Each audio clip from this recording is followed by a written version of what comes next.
This reminds me, I was raised in England, in the United Kingdom, and I remember when I was young, of course, during events we had to sing God Save the Queen. And recently when I was again in the UK for some work, and there was an event where everybody rose to sing the UK national anthem, and it had changed to God Save the King. So, some countries changed their anthems according to the monarch or the situation. So, without taking any more time, I would like to start our program by welcoming Architect Dr. Muhammad Zulhamli bin An, Chairman of the PAM Heritage Conservation Committee, to the stage to deliver his welcoming speech. Dipersilakan.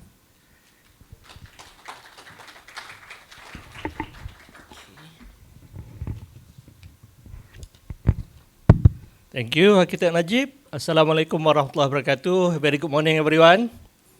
Okay, good to see many familiar faces actually, yeah. And good to see architects of younger generation also interested in heritage and conservation. We have a special treat for you today, yeah. But let me just do my formality first,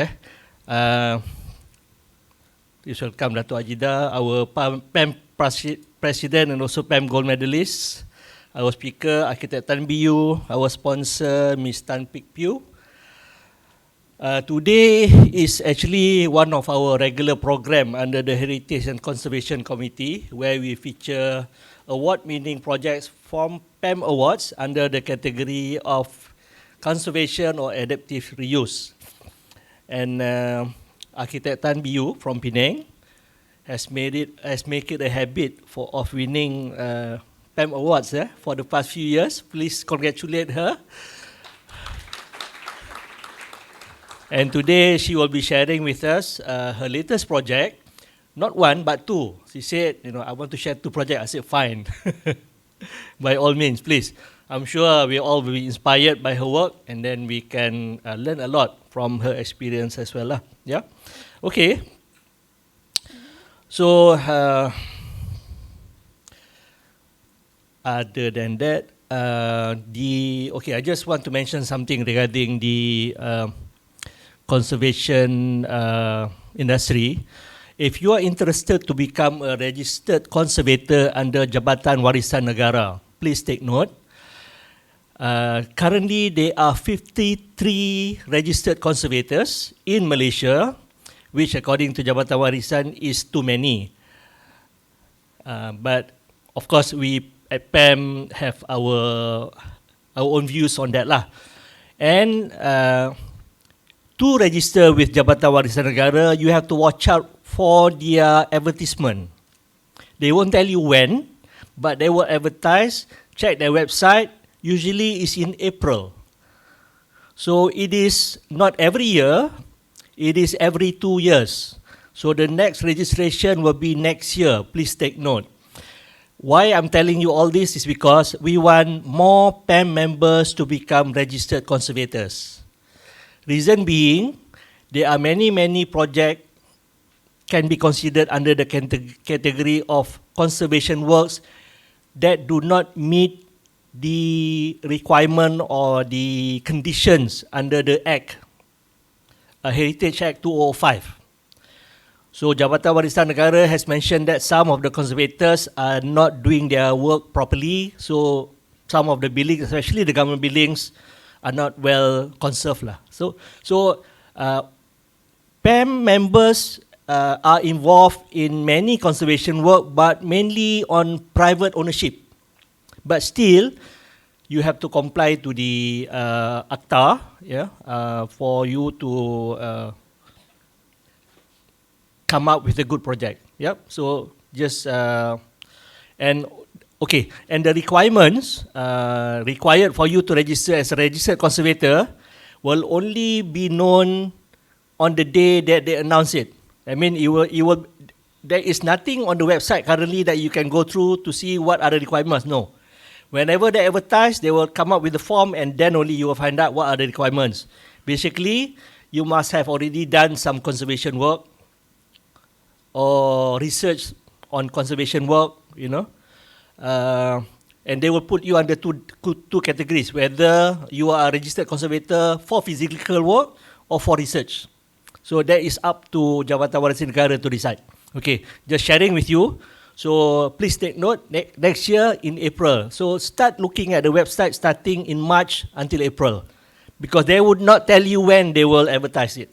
Okay, that's a bit peculiar lah. Okay, because according to them, too many already, 53 numbers. But you know, I think we still need a lot of good conservators.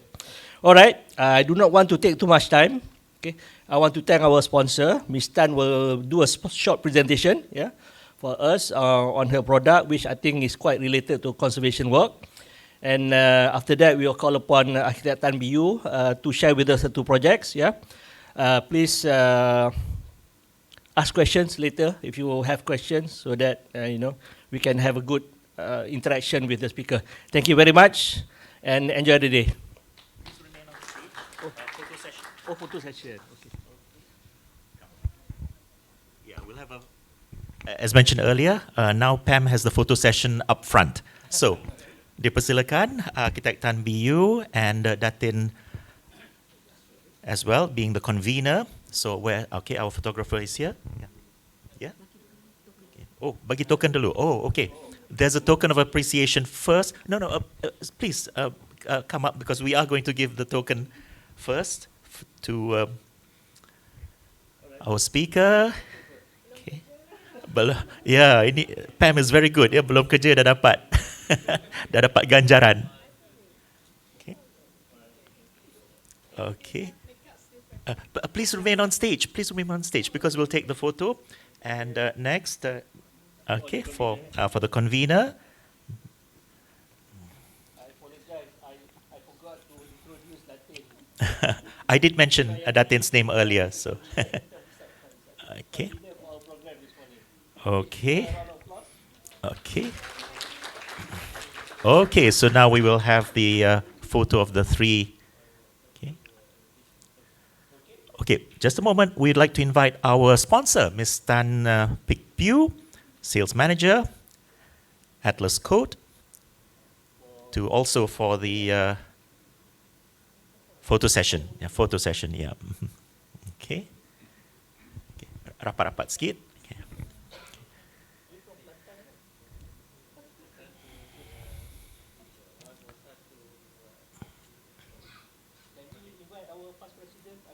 Ya, silakan. Datuk Arkitek Hajida, come. Ya, oh, okay. Okay, saya sekali ya. Alright. Ya, kena tengah sikit. Okay. Okay, is that alright?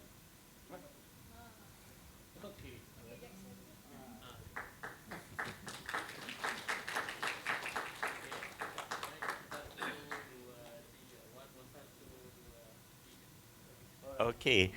Terima kasih. Thank you very much. Come, let us take our seats. So, again, thank you, Architect Dr. Muhammad Zulhamli bin An, for the welcoming speech and the very important information on being a registered conservator. Just to mention that a registered conservator is actually open not just to architects, obviously. There are conservation contractors that I know personally who have become conservators. There are architectural lecturers who teach conservation who have become conservators as well. And the funny thing is, I'm not a conservator, but I was one of those who taught at the course for the conservators. But and so it's very strict. Even I, someone who has been involved in conservation, and I taught the course for the conservators, but I'm not automatically given the right to be a conservator. I have to apply myself, which I haven't done so far because I've been too busy doing other things that I like. So, having said that, now we would love to request, let's see, oh yes, our sponsors, represented by Ms. Tan Piu, to please come on stage and introduce us to the products that they offer. Dipersilakan.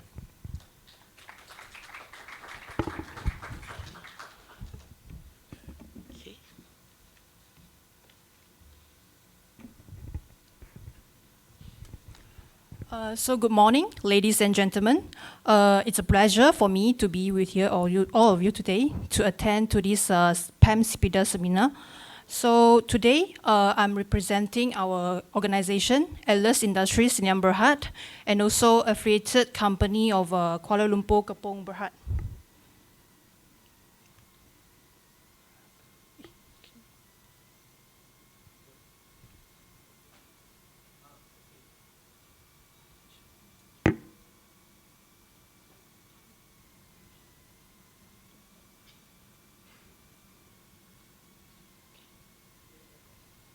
So let me take a few minutes to introduce who we are and what we are doing. So Kuala Lumpur Kepong Berhad is actually a plantations-based company. We started with planting rubbers, and now we diversify into oil palm plantations. We have plantations all across Malaysia, Indonesia, and also Liberia.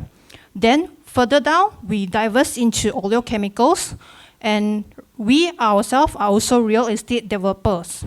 So Atlas Industry is actually one of the private business of KLK Berhad.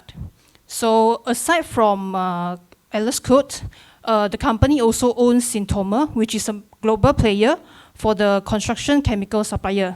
Being said, Synthomer is also our supplier. Right. So with Atlas Industries, we exist since 1968. That makes us the oldest waterproofing coating manufacturer in Malaysia. So we have over 50 years of experience in producing and supplying OEM products, especially in the bituminous segments to the MNCs. Thus far, we have already waterproofed and over 10,000 units of houses around Malaysia.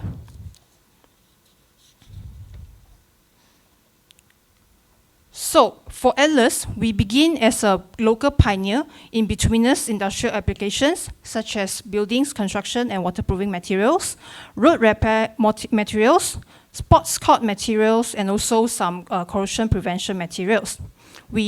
Our business spans across Asian countries and some parts of Asia countries such as China, Hong Kong, and also Australia and New Zealand. So our expertise is actually toll manufacturing or OEM supplies. We also have the R&D capabilities to customize products according to customer needs. And also we are welcome to joint development for products together with the expertise from our customers. And for professionals like architects, we have the service to actually specifying, produce the shop drawings and also demarcations. And in terms of construction stage, we are able to conduct site visits and provide technical supports to the professionals as well. So why do we still embrace bituminous waterproofing products? Because firstly, it has proven durability. Bitumen has been used as waterproofing products 2000 before century. Therefore, the cost effectiveness, the seamless coverage for this waterproofing has a proven track record in its effectiveness. For irregular surfaces such as edges, penetrations, upturns, the bituminous products has proven to be flexible and also easy to touch up. For scalable thickness, the application for this liquid applied membrane is actually easy to be controlled by the applicators.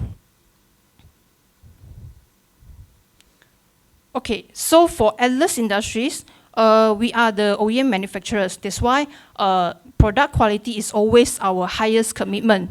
We always use high quality materials such as bitumens from Shell, Chevron, ExxonMobil, and of course, one of the supplier is Synthomer, BASF, Omia, and etc.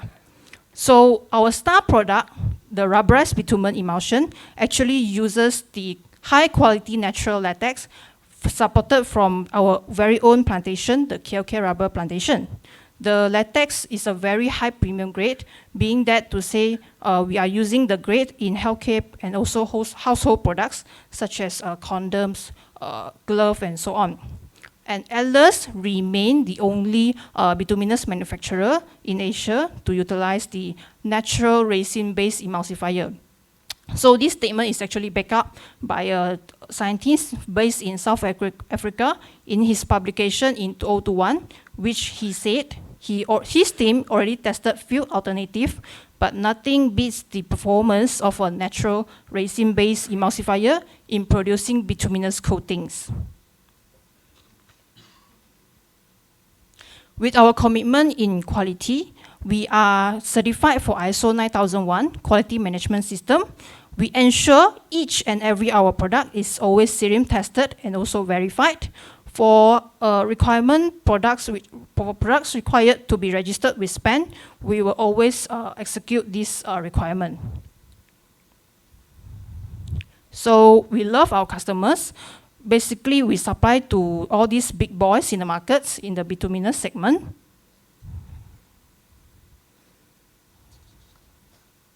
So our product can actually be categorized into three types, which is the bitumen-based, acrylic-based, and also others cementitious products. So our star products, which is the rubberized bitumen, which offer great flexibility. 118 PU, the PU bitumen product, which can cater for RC flat roof, which need high tensile strength, and also some anti-root products for the planter box and landscaping areas. So for the acrylic products, we cater this product actually for the repairs market, and also for the cementitious product, we offer this for the internal wet areas, any water retaining structures, and also basement slab for the crystalline admixture. As you can see, for the protective layer, the LS code 736 can be used as a protective layer, waterproofing layers onto the RC flat roof or car porch. For water retaining structures such as swimming pool and pool deck, we will suggest to actually use a double waterproofing system, which is the crystalline onto the concrete, and internal lining to be using the cementitious, flexible cementitious to be precise. So for the basement slab, we will have to engage the use of crystalline admixture. And the outer external wall, we will encourage to be used the rubberized bitumen coating.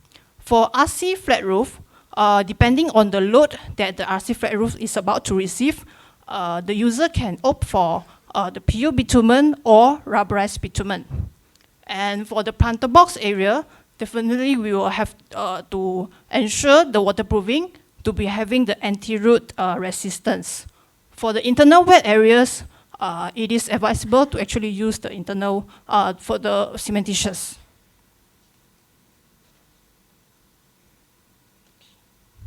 So you may be wondering, our work will be focusing more on the real estate under our parents' company arm, which is the Calcare Land and also Pinji Botanics based in Ipoh. So I will explain a little bit our project portfolios. So recently we have completed a double-story link house in Bandar Sri Caulfield, nearby Ejok, and also double super link house and also double-story cluster semi-D. And we also have an upcoming shopping mall, commercial center, coffee retail park, which is in construction stage.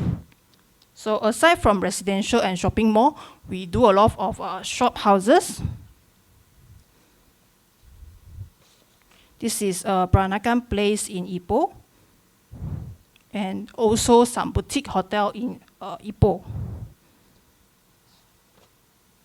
We also use our product in the industrial factories, so we have to ensure our products is always at the highest quality to fulfill the industrial requirements.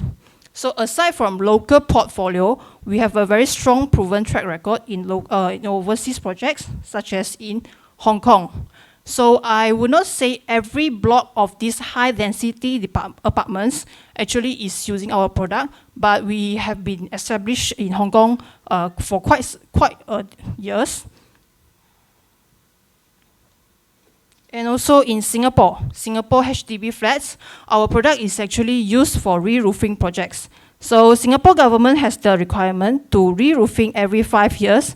So as you can see, after coating the black bituminous coating, we can finish off with our acrylic color mastic, which is not usual compared to public knowledge that normally bituminous have to be covered with squid. So we designed this formulation specially for Singapore market to actually cover the bituminous with acrylic color mastic or acrylic texture coating. It's a mimic of a cement squid. Right, thank you, and enjoy the CPD seminar. Thank you. Thank you. Slowly. Thank you, Ms. Tan Pik Piu, for the very enlightening description and explanation on Atlas products. Okay. I was quite surprised that you have plantations in Liberia, of all places, yeah, which is a very small country in West Africa that was founded by a category of liberated slaves from the US who went back to Africa, and during colonial times they were given that piece of land to create a country. And yeah, I think thank you. And that's why it's called Liberia, from liberty. And also there was a mention about how resins and the bituminous materials have been used for like 2,000 years. And recently I attended a conference on traditional technologies, especially on timber, and we learned that the traditional Malaysian ships, traditional Malay ships, used bituminous material from tree resins to cover the holes between, not holes, the strips between the boards, the timber boards, in order to make them seaworthy and not take on any water. So it is very, very interesting to note that for 2,000 years, this technology has done us very well. And so I would like to now go ahead with our speaker of honor, Architect Tan BU, and let me read a very interesting speaker's profile so that we will understand, as Architect Zulhamli had already mentioned. Architect Tan BU is an award-winning architect and founder of BETA, BU Tan Architect, and has done a lot of work in restoring heritage buildings in especially her native Penang and beyond. Her maiden project was in Alostar, the Kedah Digital Library, which won gold at the PAM Awards 2022. And at the recent Reka Awards, again 2022, she won gold for same project, and then also the Silver Award for the Penang Harmony Center. And that was, of course, for adaptive reuse category. And so that was in the last 4 years or so, with lots of works in adaptive reuse and conservation.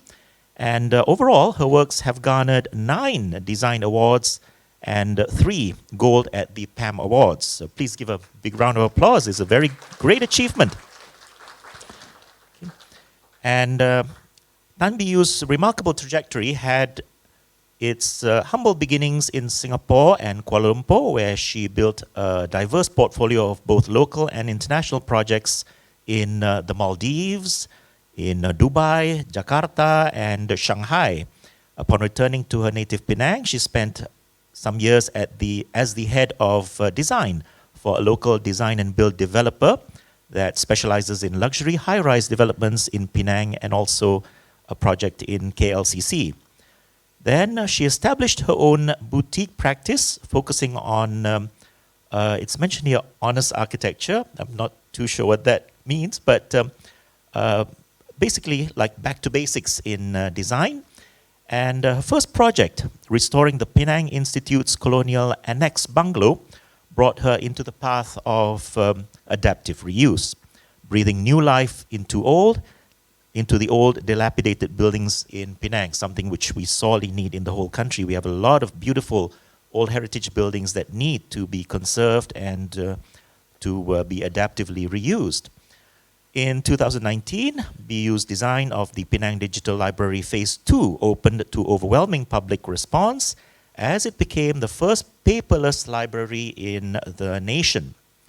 The project was awarded the Alteration and Addition category gold medal at PAM 2019, so even before 2022, making her company, Beta, as mentioned, the youngest practice to win a top prize.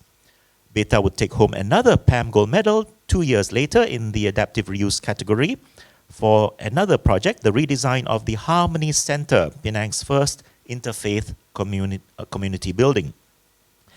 More heritage buildings would benefit from BU's sensitive treatment, including the elegant Georgetown World Heritage Incorporated, or GTWHI office building, an Art Deco style Penang Hill Gallery at Edgecliff, and the restoration of the private bungalow of Athrope. She continues to share her vision for preserving built heritage at the organizer of Pecha Kucha Penang, a global networking event that originated in Tokyo, where architects, designers, and artists share ideas. So with a strong commitment to grooming the future generations of architects, Tan Biu also teaches at her alma mater, University Science Malaysia USM in Penang. And Biu has also been honored as one of Tatler Asia's most influential 2021 and 2022 figures, which is one of the definitive lists of people shaping Asia. So with such an illustrious background, please welcome architect Tan Biu to come on stage and share with us her experiences in, especially for this particular project, the South Wing. Dipersilakan.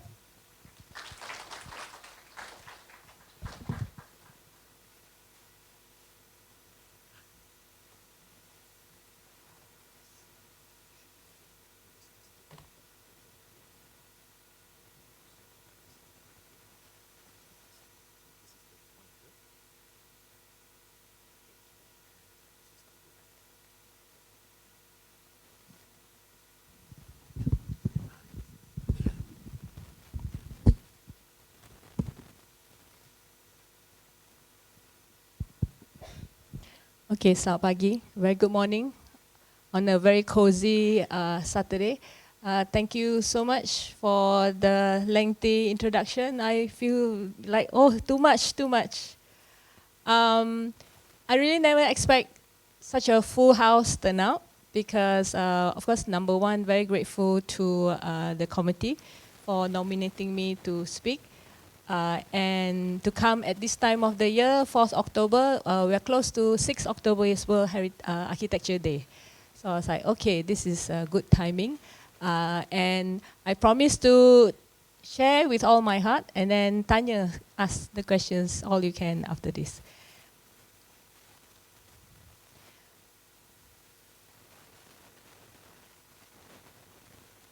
So I'm going to do a bit of a storytelling, okay? Just try to keep everyone up to energy on this relaxing day. Many years ago when I started my practice, I bumped into an old friend. No names macam ni, kisah benar. So at that time, word got around that Bill started hanging out with at old buildings, dark, dingy old buildings, and so the comment came, you sure you want to work on conservation projects? And it got me stuck on my track. Maybe it's not so suitable for you. I said, why? You know how conservation projects, you're maybe a bit too young. Once you do conservation, you will always just get conservation projects. So I thought that story stayed long time with me. And what a suitable session to share. Everyone here is either a conservator or an expert in one. We have our otai here, Datuk Hajida. When he said he's coming, I said, oh, I thought you're busy. Busy tak apa. But he's here. So he's going to be checking, fact checking. So I surrender ya. Kalau ada silap dan salah, saya mohon maaf dulu. So this is a photo of a digital library. And I'm going to show you my resume and everything juga. So the whole reminder, I know it comes from a good place, okay, this dear friend. Maybe you want to diversify a bit, you know? It's not very glamorous now, you know, all these old houses. You sure you want to start walking there? So this is how I started, 2015. 3 in 1 brain. 2015 is when I registered my solo practice, you know, one-man woman show. In 2015, what are the architectural landmark buildings I remember? I look around, these are few. So when I wanted to write my website, so who do I want to be? You know, what do I want to achieve? I said maybe I'll design one building at one time. Be a building that I will, you know, be proud of when I retire. A building that can be a showcase of how Penang heritage architecture can be. So here's my resume in a kind of like a construction Gantt chart. Only 3 stops, very easy to remember. I'm trying to see all the faces, but I believe probably some may have not seen this. So first stop is Singapore, then Penang, Veritas, and then I felt I was game for a bigger challenge. No offense to David and Lillian. And then I joined a construction company, building high-rise and high-rise only. So essentially, you know, I feel like I'm like a high-rise expert when I finished 8 years there. So my ex-boss moved to Perth. I said, no, I'm not going. I'm staying in Penang. So I have no jobs. I say, okay, then maybe I do that dream of mine, design one building that I'm fully in love with myself, you know, with a building, and just to strike off that list. So my husband said, okay, setuju, sokong, do it. So, you know, then you always start with the end in mind. So I wrote down, okay, I want to be honest with ourselves, honest with our eyes. I teach my student, kalau tak cantik tu tak cantik lah, you know, you know. And tak cantik, then we fix it until cantik. And be humble. This one comes from my family teaching. And respect. And respect comes many layers, which I eventually look back and saw how it influenced my work. Respect for elderly is very Asian culture. Respect for nature, respect for context, even respect our client. So the respect goes many layers. So this is a true elevation in scale. 8 gurney. If you come to Penang, 8 gurney is the bungalow in the sky. Because I'm the one who conceptualized it with the developer. And 1 floor, one unit of this. The balcony itself is already 3,000 square feet. 1 unit is 10,000 square feet. Like, wow. So, and I saw through the project from beginning to end. So in the 8 years, I saw through 8 high-rise because it's overlapping. 4 years, 3 years, 4 years, 3 years. So, and when I was presenting for datum, I remember I was preparing this slide. By datum, I only had completed 2 cute little signature projects. I said, why don't I map it out with my mega 8 gurney, right? So, and, so it's 2 scale, 2 story about there.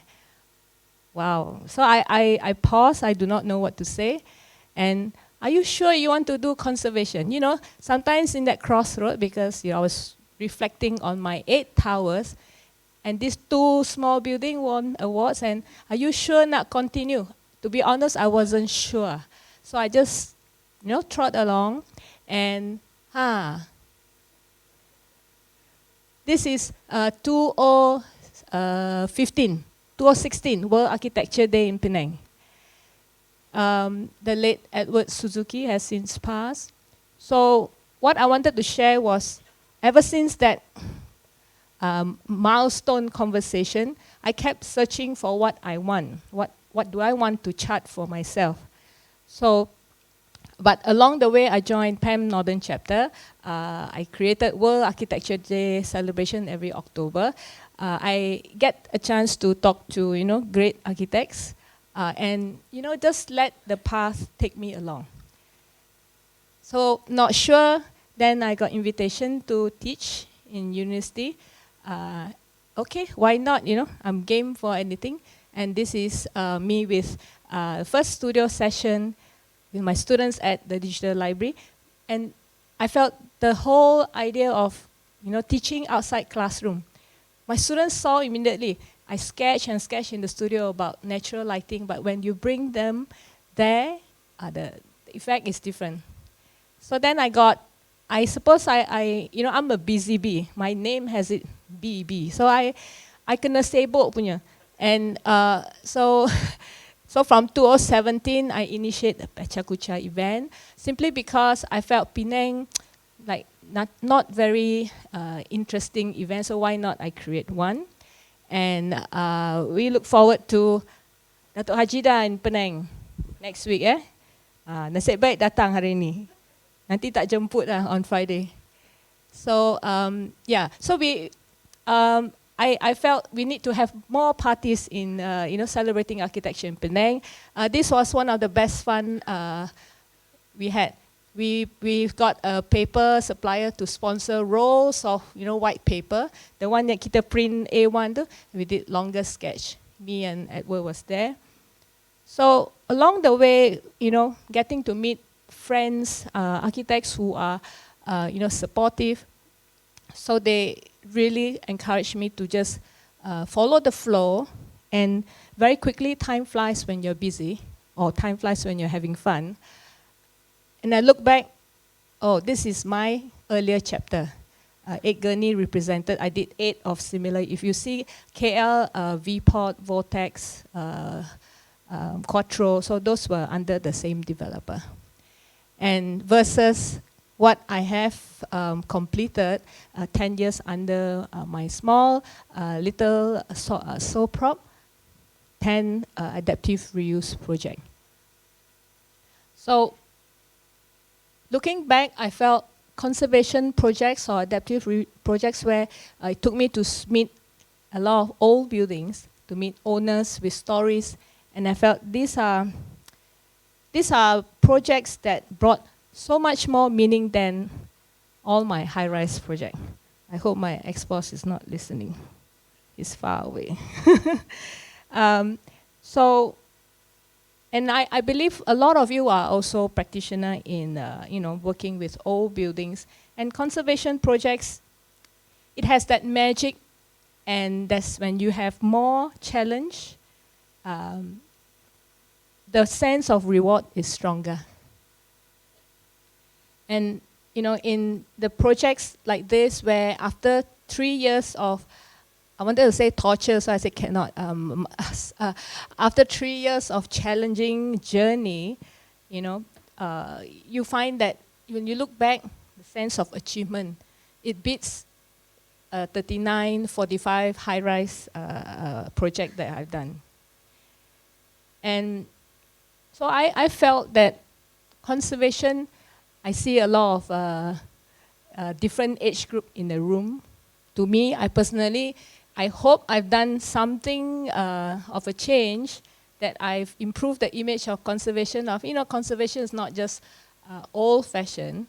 I cannot say old people because I'm getting old also, but it doesn't belong to the seniors that you're too young, you don't do conservation. I felt it demands a lot of patience, strong vision. When you go to a half torn down, semi on the verge of breaking down, dilapidated building, you need to have a strong vision, right, to see the before and after.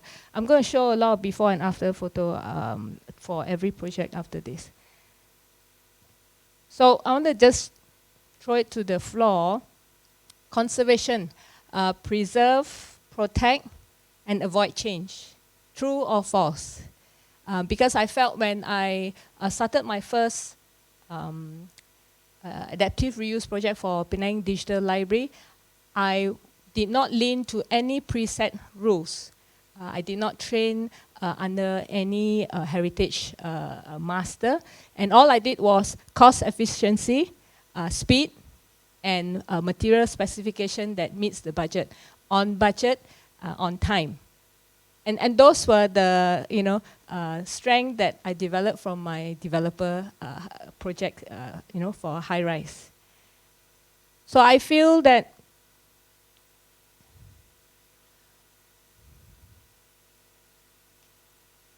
preserve, protect, avoid change, or keeping things as they were. So I have been very grateful to be invited here, to be honest. When I saw the poster, and my first question I called Pam, who else? Why am I the only one? Yeah. And then I said, oh, you're the only speaker. The past, I have 2 or 3 friends on the stage. And that's how I wrote back. I said, I think I can't do 3 hours on one project. I offer to do another one. That's how it came to 2. So while preparing for this mega conservation talk, what I've done is I tried to reflect back on my 10 years journey. So this is, I hope, textbook correct, yeah, Dato'? So this is, if I'm teaching, if we define basic, conservation actually is this 4 branch, correct? Preserve, restore, reconstruct, rehabilitate, and adapt, adaptive reuse. So then when I look back, interestingly, when I was doing all the projects, saving all the old buildings, I never consciously go to the textbook and choose, this one is A, B, C. I just did it. It's all highly intuitive. But while preparing for this, I felt, every project there was a unconscious choice, unconscious strategy and approach in conservation. So to me, conservation is to preserve, protect, allow sensitive change, yet respect a building's cultural significance.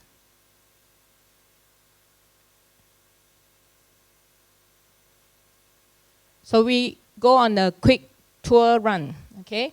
So what I've collected is, I call this like 7 principles across the board, from guidelines of the international guidelines to our national guides.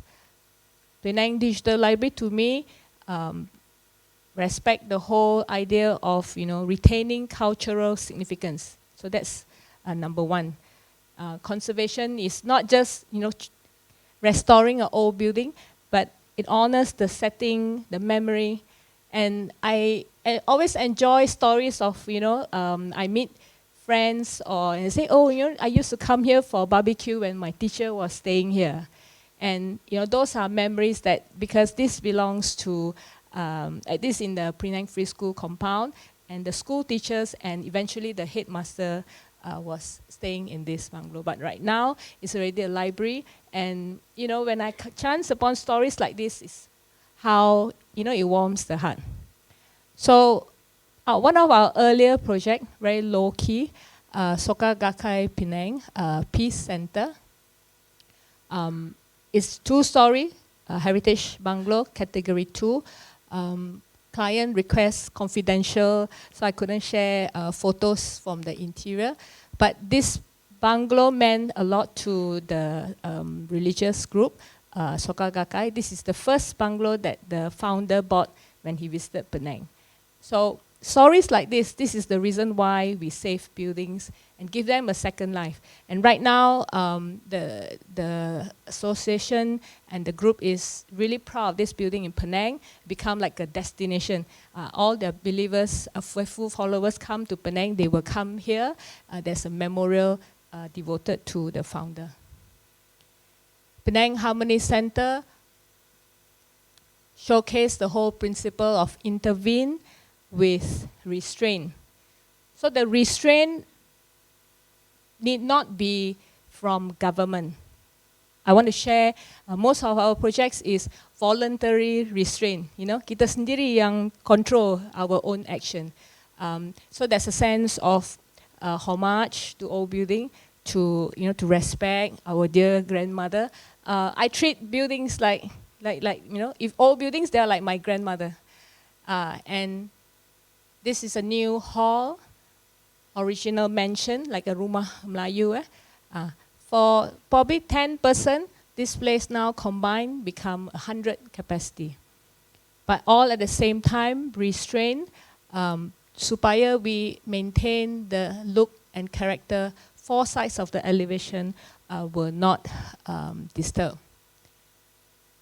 So number 3, minimal loss of fabric. Bukan baju kain, but urban fabric. So to me, conservation is not about building look the same, color same, everything maybe just spruce up with furniture, but I felt it's a bit more meaningful to the context. Now, Etrop is perched right at the hill edge, and the owner wanted a wider patio, and all these are cantilevered. Because in Penang, if you have any design near the slope, you have to go through geotech report, months and months and reports and cost and approval. And this is where it puts me in a very challenging situation. The owner said, please get us a 10-feet patio with no columns below. So thankfully, we have a very strong structural engineer in the team. We work with Michael Yap from YAA. So he's a very creative designer, despite being engineer. So need to have that design ability. So we brainstormed, and this was designed to have that minimal floating kind of look. So if you go to Penang Hill, check this out, and don't be scared. Jangan takut, because below there is all purging like this. Okay, and the whole building is intact. This is the servant quarters. And by this time, I'm getting used to the whole restraint. Oh, don't do too much, don't be too ambitious. Less is more. So right now, this bungalow is listed in small luxury hotel link, visited by all the E&O trained visitors. And this is how I felt. Small actions like this, we transform. Itrop is 97-year-old, probably reaching 100 soon. So imagine the family's bungalow is given second life, and now everyone can have a night here. This is like a luxury hotel, probably 800 per room. Okay, I have a bit more photos at the back. So these are still in whole principles for conservation. We work on GTWHI very early in our practice, and again, this is a category 1 shop house. So respect, authenticity, and then the next one is compatible with new use. So before you take up the challenge from your client, I have an old warehouse, I want to change to a XYZ, you have to look at how suitable the whole scale versus the new brief. So incidentally, the brief was to design a hall. We immediately knew this bungalow is too small to become a hall. Too many columns, will have to go, and the whole solution was design another big box for hall, 100 to 180 capacity, to complement the existing bungalow. Okay, so number 6. This is AHAM. I think you have Arvin Huang Asset Management in KL. Right? So they found this beautiful bungalow in Penang, McAllister Road. They decided to rent, and it shows private commitment to restoring heritage. So it was a tenancy, a rented tenancy agreement. Is they did not buy, but yet they were willing to spend and move in.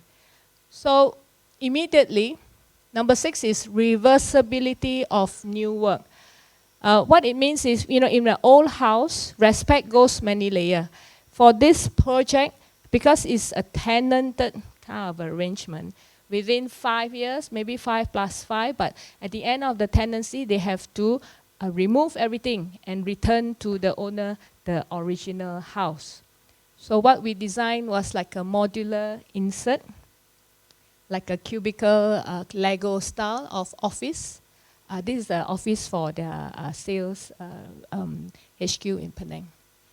And so that adds on to my principle of, any new addition should be removable without damaging to the old. Okay, number 7. The whole idea of doing conservation, not just conserve the building and for, of course it's just conserve, but many layers. It would be nice if every conservation project, you interpret the stories of the building and then show and tell to all the visitors. So Edgecliff does exactly this. Edgecliff is on Penang Hill, Bukit Bendera. Take a funicular train up, and the government agency felt there is no one building that tells the story of the train, the history of the train. And that's how we began to work on the project. It's a 3-story bungalow, very restrictive. You can't do much. 3 sides are sloped, but we get to design a gallery that captures the richness of the hill history. Now, then, of course, this is our latest completion, Gua Kepa Archaeology Gallery. Interpret and educate. More later after our break. Okay, so this is a bit like a textbook lah, but just to recap, maybe Dato' Q&A later you can add on. Ada 10. I did until 7. I said, I think that's it lah, Maybe by next year I can do until 10. Okay, so a lot of interviews that I had with journalists, they tend to ask me, what's your concept? What's your strategy? What's your rule? And to be honest, I told them I listen to every building that I go to. Listen as in in supernatural way. You listen, you walk.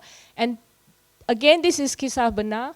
Honest lah. Honest means a lot of my designers know I will spend a long time walking through the first visit. Okay, old buildings, old site. You just listen. Penang Digital Library, the whole idea was decided during my first visit. I hear got, birds singing, sini ada. So, I know every architect work differently, but I feel I'm the intuitive type, like automatic lah. So I call it listening to the building. If I walk through, I feel like I already know what the building wants me to help fix bahagian mana. Okay, so this is a bit of a bonus. Yeah? I've got a bit of a old and new before and after photo. ETROP won category conservation for Malaysia property under FIAPSI 2023. So again, restraint. Remember we spoke about restraint. Now this bungalow is 2-story. Owner has a limited budget during COVID because everyone can't travel. So the owner said, I think let's renovate our own bungalow and then we have our own cuti-cuti Penang. We can't leave Penang. This is 2021. I remember very well. So we start visiting, limited restriction order, remember?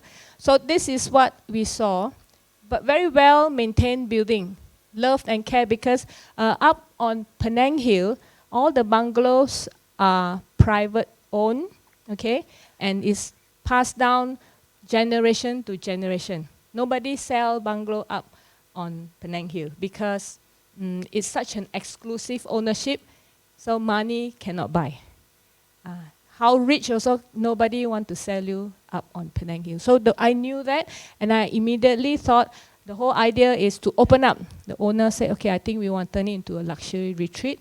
I said, that's fantastic, Finally, I get to stay one night on Penang Hill. And so I do it nicely so that I can enjoy it, I can imagine. But so the luxury was quite tricky to decide. It's so subjective.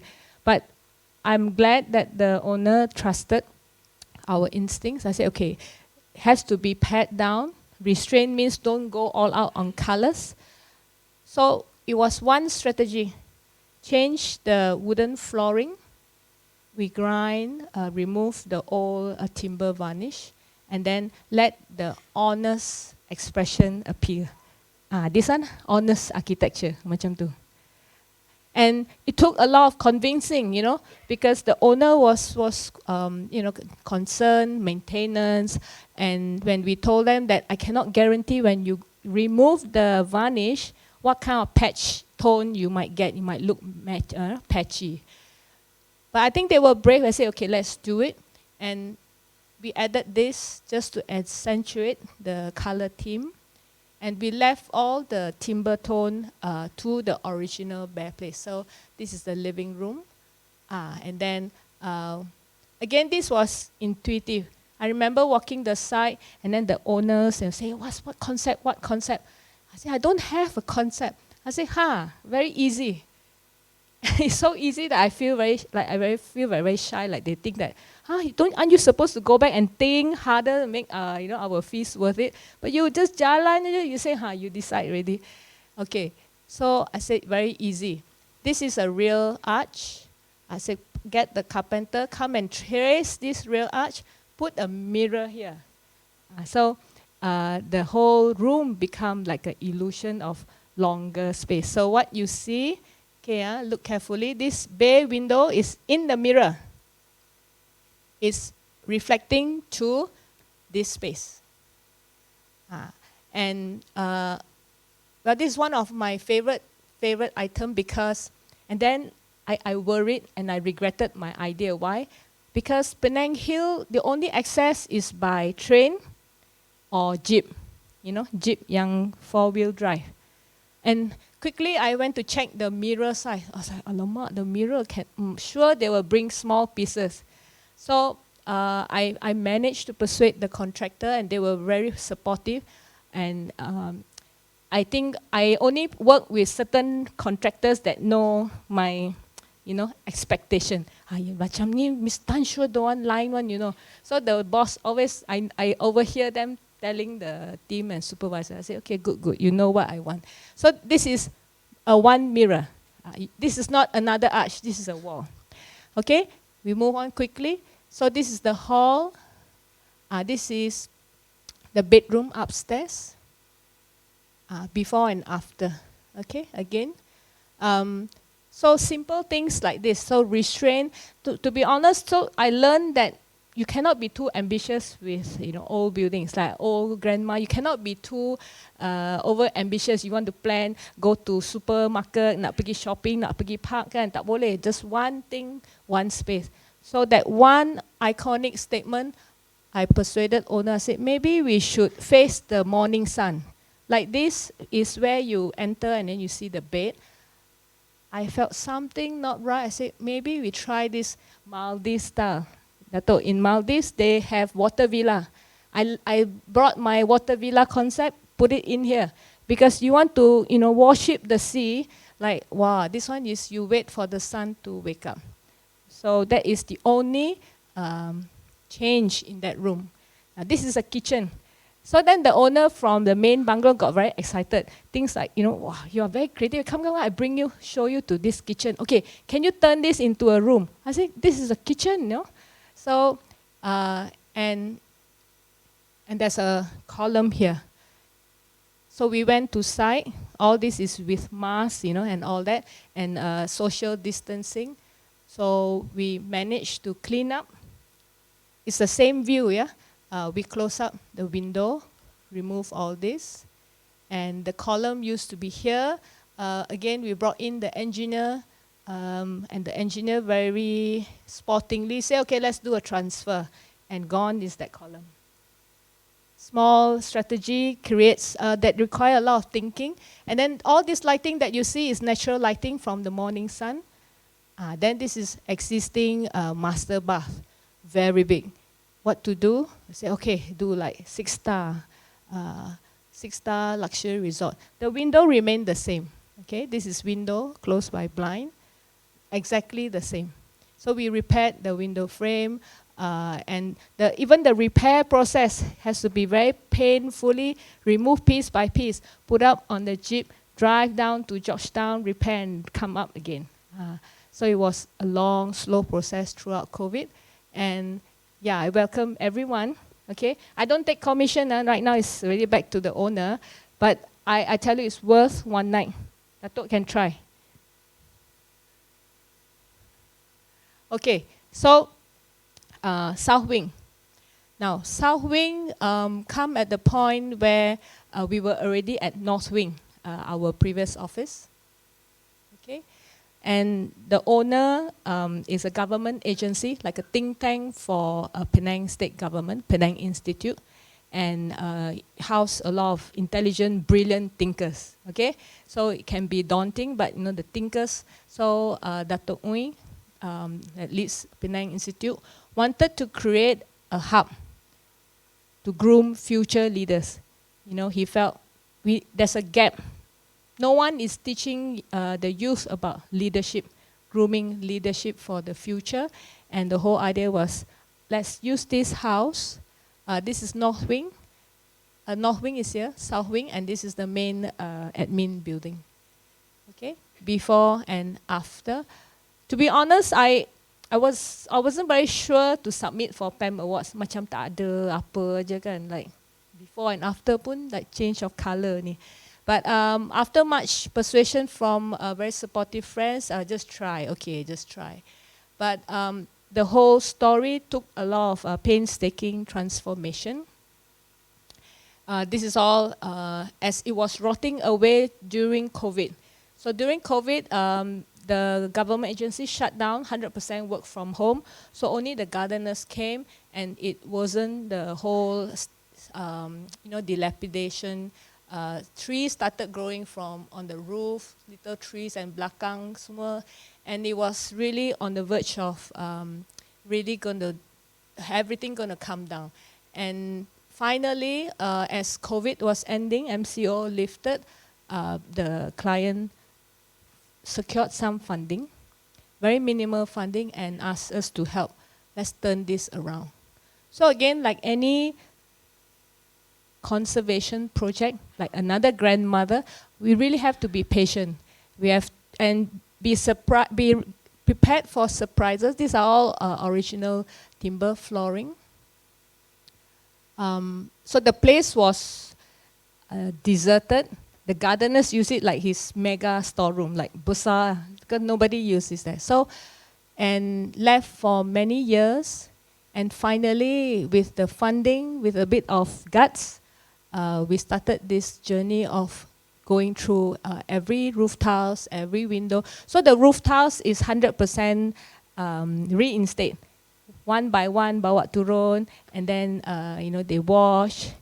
And the contractor was quite cute lah. We quite sporting. The contractors that work with us are all very gung ho kan. Panggil kata pergi bukit ni, pergi sini, pergi semua boleh. So we say okay, can you go find some more of this same brand? And after a few weeks, I found one old warehouse, got a few pieces. Then as they start measuring, then they came back with bad news, not enough. So then wanted us to choose a matching roof tiles.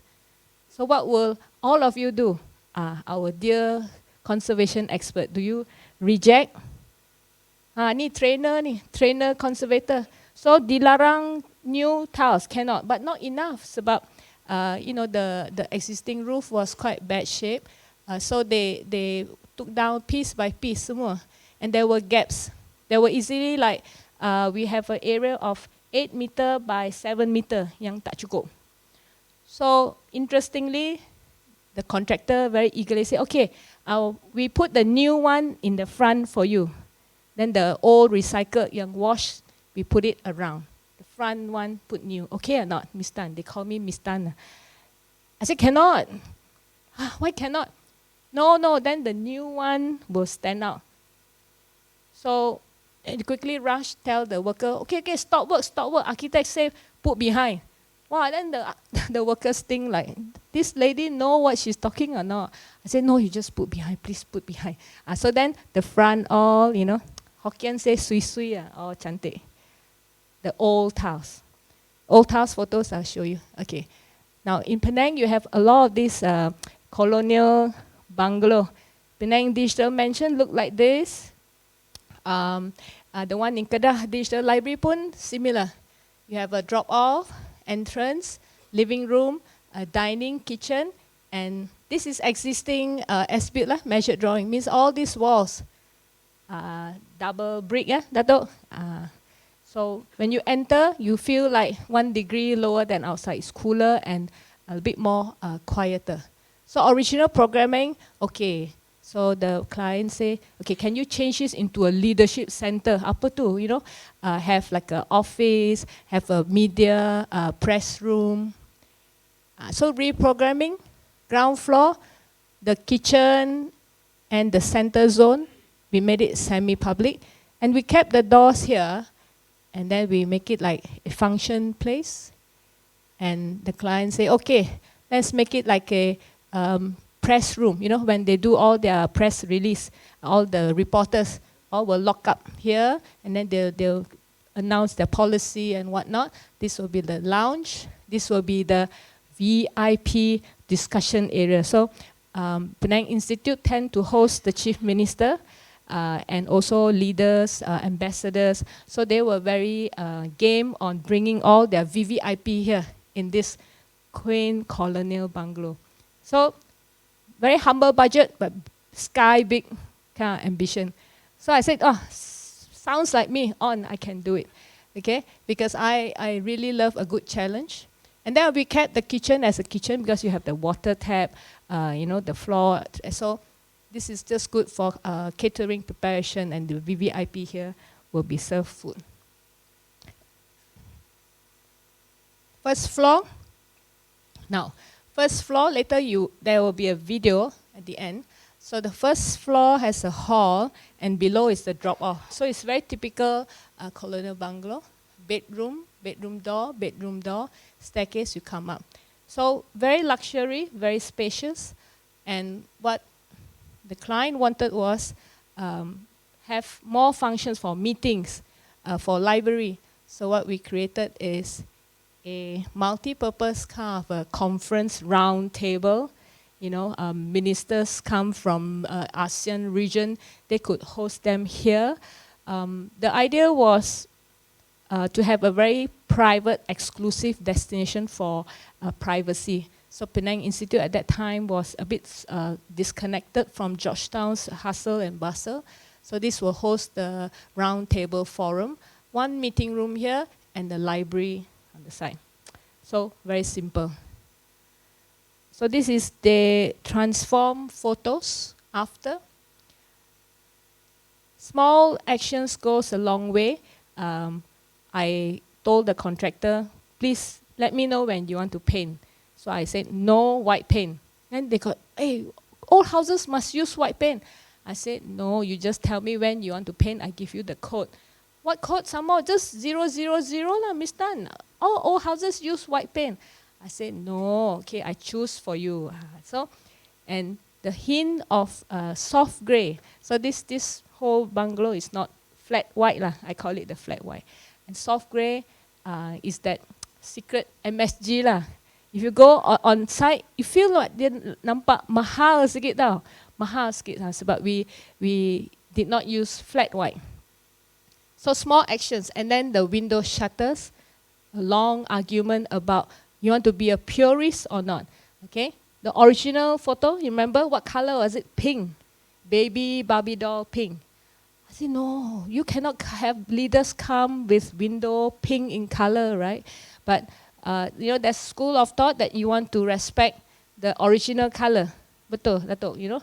Kalau you kikis the chart, if underside is warna orange, you want to reinstate. Interestingly, this building is not listed as category 1, so category 2, so ada room for improvement. So unanimously, the client and us decided, okay, let's go for green, okay, an olive green. So we did a lot of mock-up paint. Finally, we got into this green. And, you know, there's a lot of rules. I don't want army green, you know. Okay. So this is before and after, okay. This is side by side, like spot the difference. And the original tone was a little bit more beigey kind of orange. The pink door, I said, tak boleh. You must do a bit more dignified, you know, for leaders to come. before and after. Okay, this is the living area. This is the part that goes up to the staircase. Get ready, before and after. And this is the lounge. Then we go to upstairs. Now upstairs is tricky because I'm not sure about KL. I believe it's the same. A lot of conservation, a lot of heritage house, you have shutters, right? And then for modern use, you want aircon. And those shutters will have your aircon, cold air leak out. So next step, you're gonna pasang glass window. So, or remove the shutter. So, but the solution we did was have immediately is a airtight envelope lah. Use a window. Okay, step number 1. Now, step number 2, I want everyone to look carefully at this little bottom panel here. So, sebelum we did any intervention, the previous occupant already panel all this up, cement board. So, we go and ketuk-ketuk, then ask the contractor. I cannot hold a hammer, you know. I cakap pandai, tapi I say, contractor help me ketuk-ketuk. So, they see me helpless one. So, never mind. I say, you help me check, okay? And then we realize it's just cement board. So we remove all of them. We have to again do a lot of persuasion. And all this, there is no manual. There was no guide yang kata macam ni kena. So I have no literature, but I just persuade with my whole earnest sincerity. So if you remove, you have your lights coming in. Then the aircon go out. How? Oh, okay. You pasang acrylic. So that's my best compromise. Okay, natural ventilation. How? Okay, then this is sliding aluminium, natural anodized. We tried timber, but in our current climate, timber tends to have sagging and all that. So we realized aluminium probably is the best way to go. For Afin Huang project, we use off-white. For this, we felt a good, this is all natural anodized. So you start to see here and here, ada beza kan? And look carefully that we have a strict rule to the contractor not to tamper with the size. Of course, they were now becoming quite clever, you know. They say, hey, Miss Tan, you sayang barang lama kan? Why don't I find the color glass for you in Georgetown? I put all color glass for you. I said, no need. That one you keep in the storeroom. So we reinstate all clear glass. This was probably ad hoc renovation throughout the years, okay? This is the test mock-up that gave us the confidence. And I think the whole simple transformation, it speaks volume. When you go in, wah, ceria ni, bilik ni. You know, when even leaders come in, tension, duduk pun, boleh selesai, whatever tension between the leaders. You know, state exco member nak brainstorm new policy. So, before and after, takut tau masuk this kind of space. And I wear this to side, like this. That's why my friends say, I think you don't go to this lah. You glam like this. You go to new project, and so. But yeah, a quick sum up, scope of work. But the whole place is really dignifiedly transformed. This summary lah. I am so grateful that you baca saya panjangnya. So this not to nak kata show off ke apa, but this is just like a how do I put it our achievements along the way. Maybe this is to show my friend lah yang kata I tak boleh buat conservation tu. Okay, I say nah, after 10 years. But I felt that the path chose me, jujur, because I was searching after my friend told me, go find something that suit your image. I didn't count, but our dear MC tadi 9, but this is probably our current, I'm not sure ada. So we are grateful they added 2 Pasar Besar Ipoh this year. Remember the early slide, 2015. I think this was prompted when one of our potential clients asked me, how many buildings have you designed? Cakap macam pandai kan. I said, okay, I show you. So I sit down, dot. Oh, okay. So this is too fast. 1 second, yeah. So this is our so-called 10. And best lah, I was thinking, okay, so the little practice I started, 10 years has passed, and I can collect this as 10 project, 10. So that's why Datuk Hajida coming to Penang. After Lazada, we can go to Penang, 10. So when I launched my website, I put photos like this lah. You know, I suppose they felt a sudden mismatch of this kind of image nak buat project conservation. And I was like, what's wrong with that? And I hope I inspire more young architects here. A lot of you are some student maybe. And to be brave, to redefine projects that come along your way. And jangan cuba pilih-pilih lah, you know. I feel that that was the path I went through. Okay. Video.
Okay, so that's the video to sum up my, I think on time, yeah.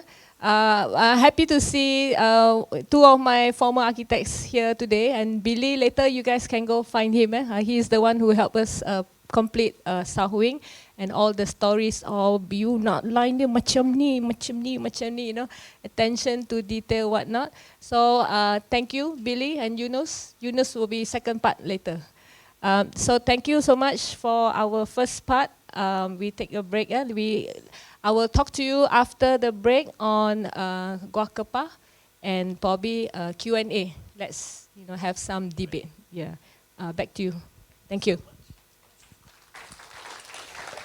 Okay, just nice. We are now into our break from 10:30 to 11.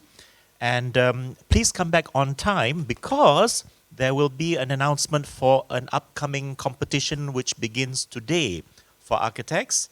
And to entice you to come back on time, right on time, I will announce what this competition is and how we can participate in it. Yeah. Okay, so our break is, as I understand, on level 1 and also ground floor. So there are 2 places that you can have the tea break. So enjoy the tea break and come back on time. Terima kasih. The next building that we will look at is none other than the Gua Kepah Archaeological Gallery. I was at Gua Kepah before this building was completed, so even I'm interested to know how it looks like and how we can learn more from it. So with that, dengan segala hormatnya, dijemput Architect Tan Biyu to come up on stage again and share with us the Gua Kepah Archaeological Gallery. Okay, happy to see all balik ya. Tak ada kerusi kosong. Good. I like the KL crowd, committed to the end. Not just here for CPD, so good job, good job. Okay, part 2, I'm back here again. Saya guna pointer ya. Okay, so a bit of background introduction. Gua Kepah Archaeological Gallery. As the name says it, it's a gallery.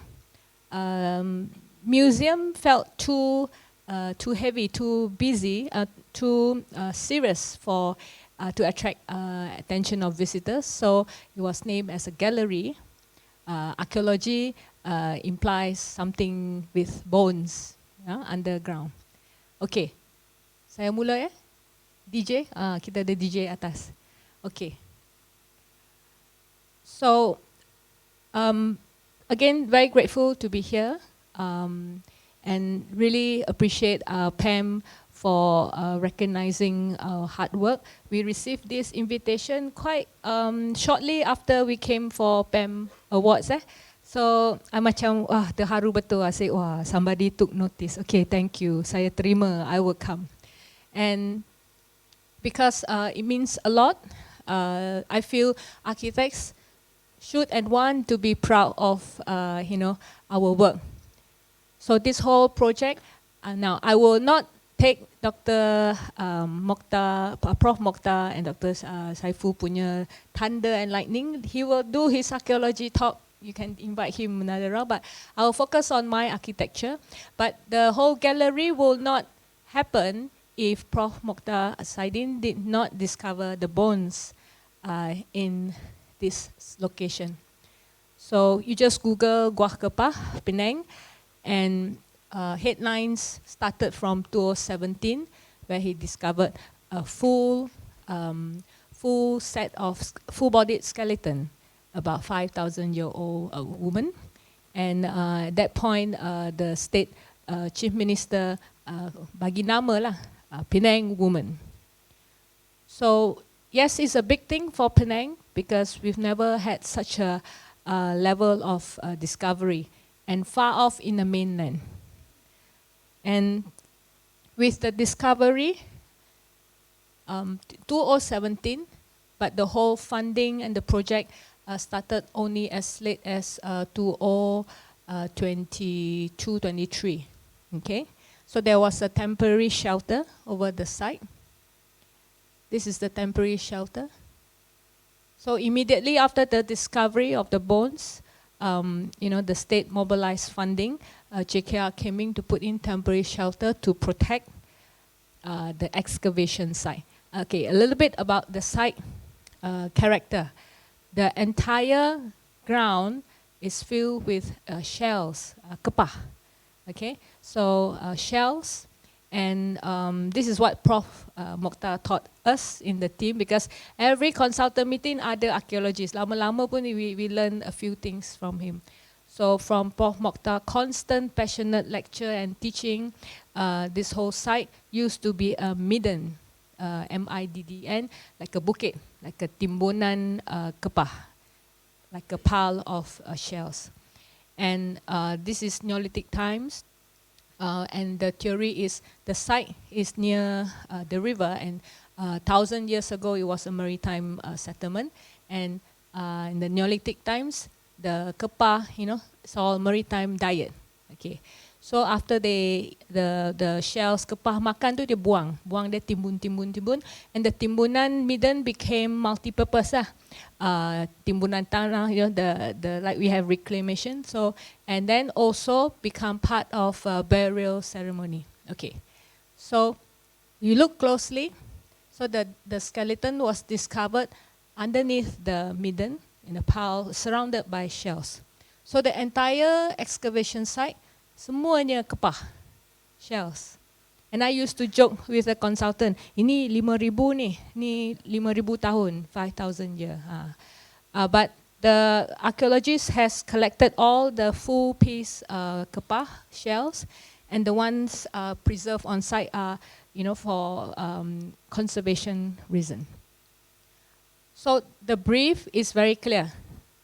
Excavation site hoarded up, ada bumbung sementara, and eventually the state funding, the state got funding from federal government agency to build a proper gallery to protect, conserve the excavation site, and a gallery.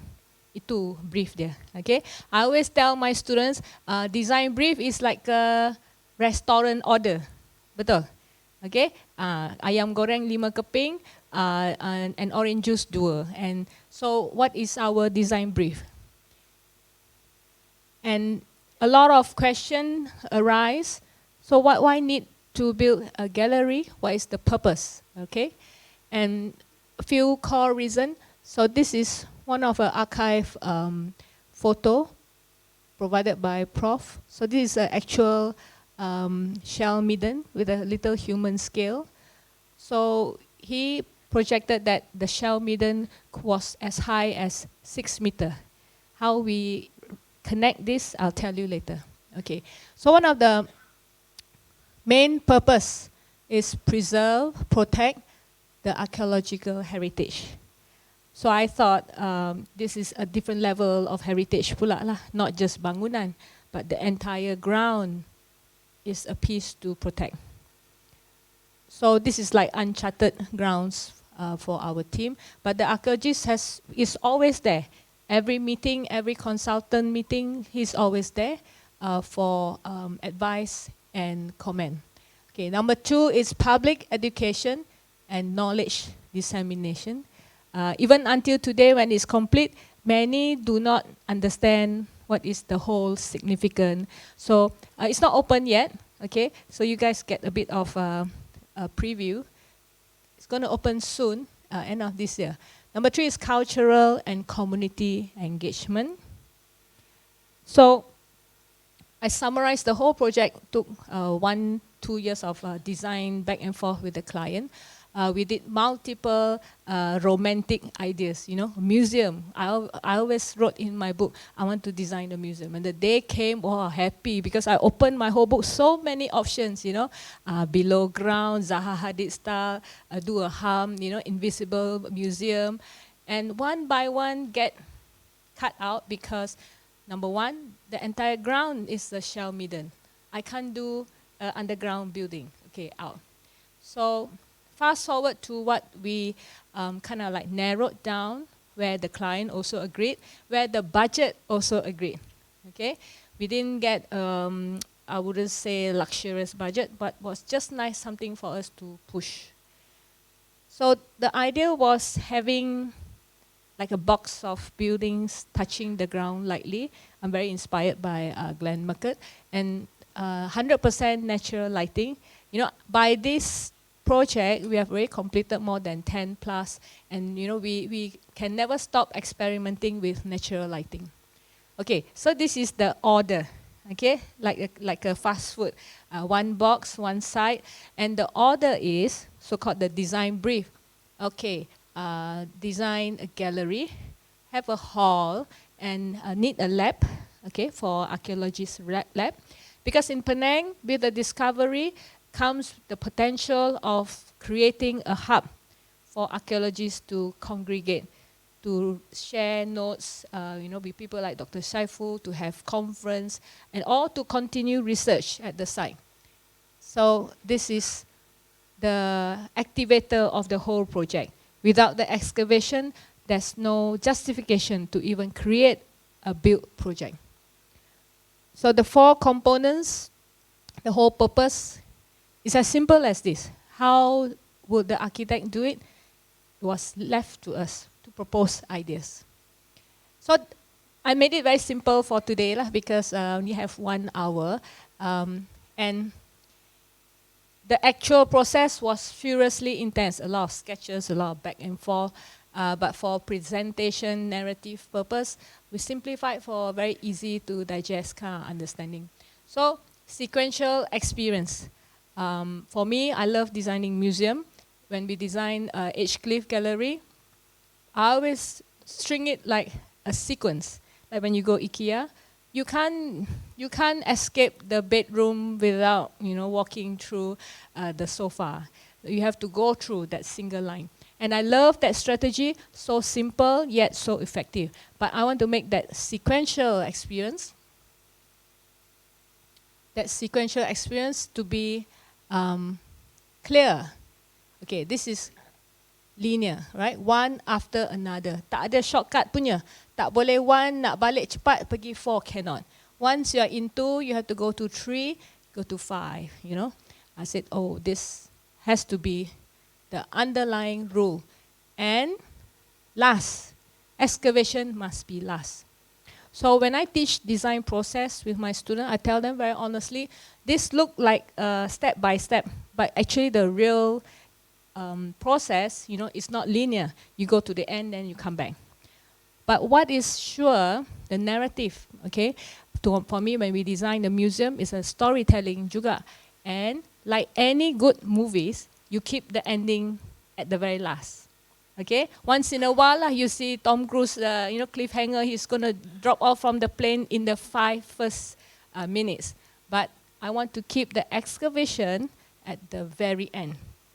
So that's the narrative. Maksudnya, we want to create suspense. Okay, and why do we need to go through all this trouble? Because this is a big thing. I wouldn't want to have a building that open the door, excavation site, then go home. So, and the site is a sawah padi, it's a paddy field. I wouldn't say, it's just very inspiring, but there's not much to do, just nature. Okay, so the whole importance of this narrative, to have this sense of flow. Okay, then what are the number 1, 2, 3, 4, 5 represents the gallery. At the very early level of design, the exhibition designer doesn't come on board yet. We were playing the role of an architect and an interior designer. So at early stage, I decided that we do not want to have one big tissue box of museum or gallery. Why? Because we want natural lighting. If you have room width that are too wide, natural lighting can come in. So the whole strategy, 5 small boxes as a gallery. Main building to house the hall, okay, and the excavation site. Now all these are to scale, okay. To scale maksudnya because after a few years of doing projects, budgeting, you know how to work. Reverse engineer, you got a budget, you know how big the building need to be. So it's exactly what we did. We kind of like estimate the building has to be this size versus the excavation site. So, then the game begins. But what we want is arrive and then go through the gallery and somewhat end at the excavation site. So permutation, there's more than this actually. And I was trying to think maybe I'll just share 2. Maybe more you can do it on your own. So 1 big excavation site and 1 gallery. Do you do a gallery in the front, 2 boxes, and then the excavation behind? So still meet my criteria of arrive, excavation last. Then the easy is maybe 1 building and then the excavation site.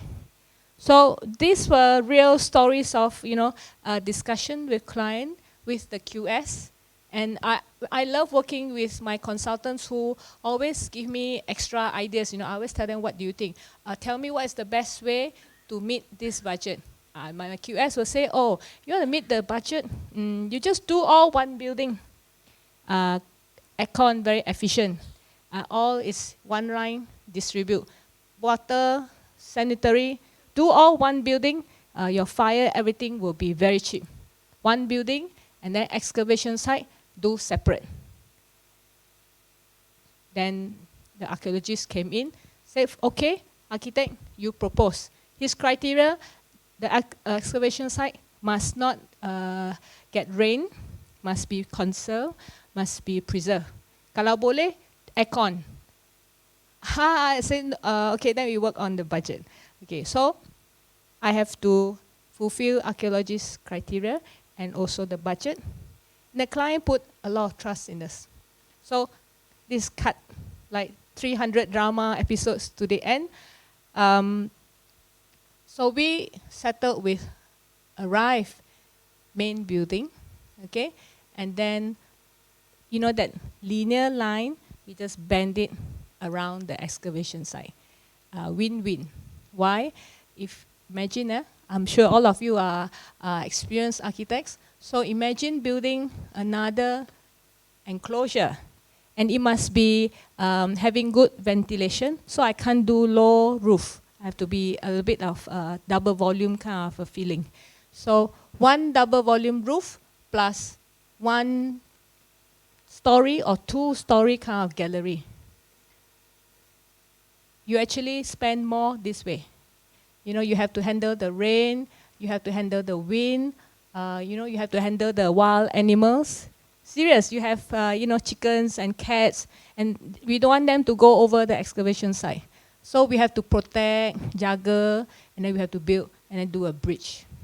So in the end, the idea was we fold the main building like dough, you know, and then we wrap it up around the excavation, and the structure supporting this also supports the roof, like 2-in-1, Penang style.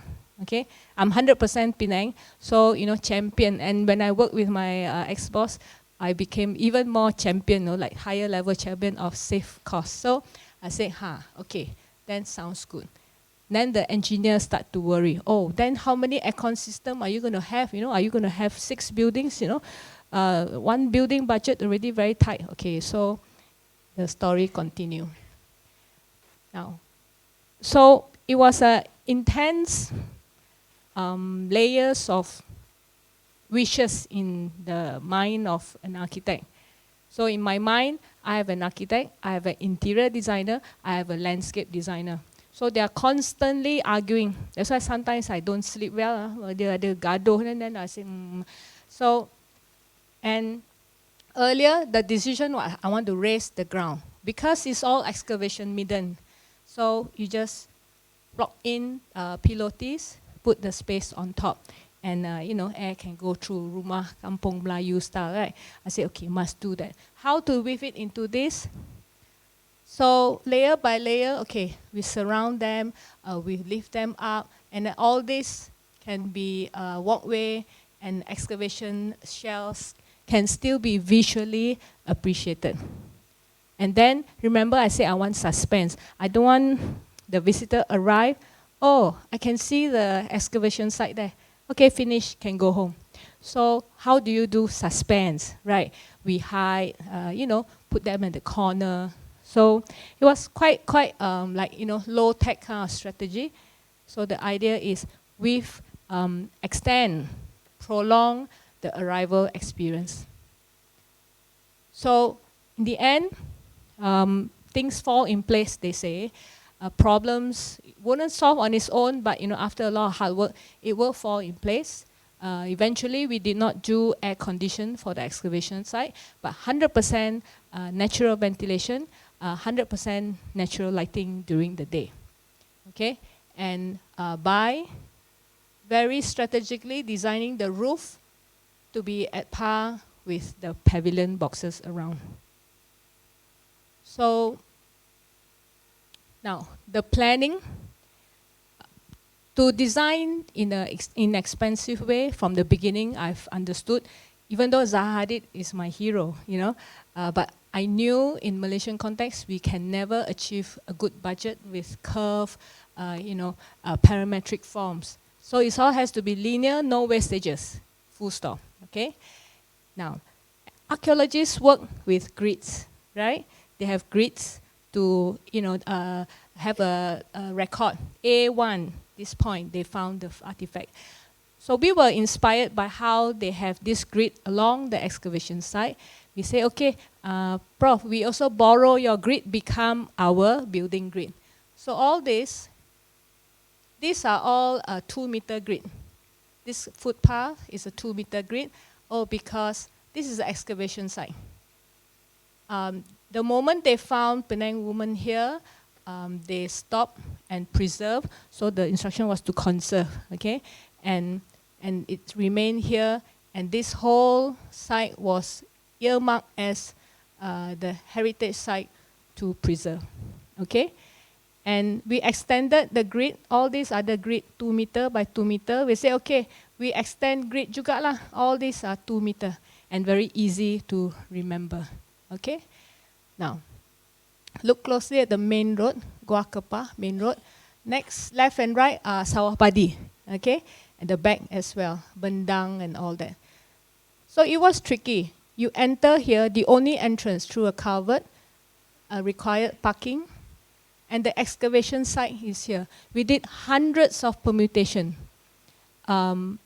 If you have gone through Lembah Bujang, you know, other archaeology sites in the world, sometimes you start the museum, you tend to walk a distance to the excavation site. So that was one option, you know, park, start here and slowly find your way to this. So eventually we couldn't meet the budget, so we huddled around the main star. So the excavation site is our superstar. So the whole building huddled around it by cost and also by efficiency. And of course, then what do we do with this extra space? Some say, okay, we look at phase 2 maybe, other continuous archaeologist activation, but for this, it was main building wrapping around the excavation site. So ground floor. Now, I also admire and follow Tadao Underworks since university days. I love the whole sense of anticipation in Water Temple, in his expo, in a lot of his work where he celebrates a linear sense of anticipation. So I say, oh, I memang nak buat macam tu juga. So this is a singular arrival.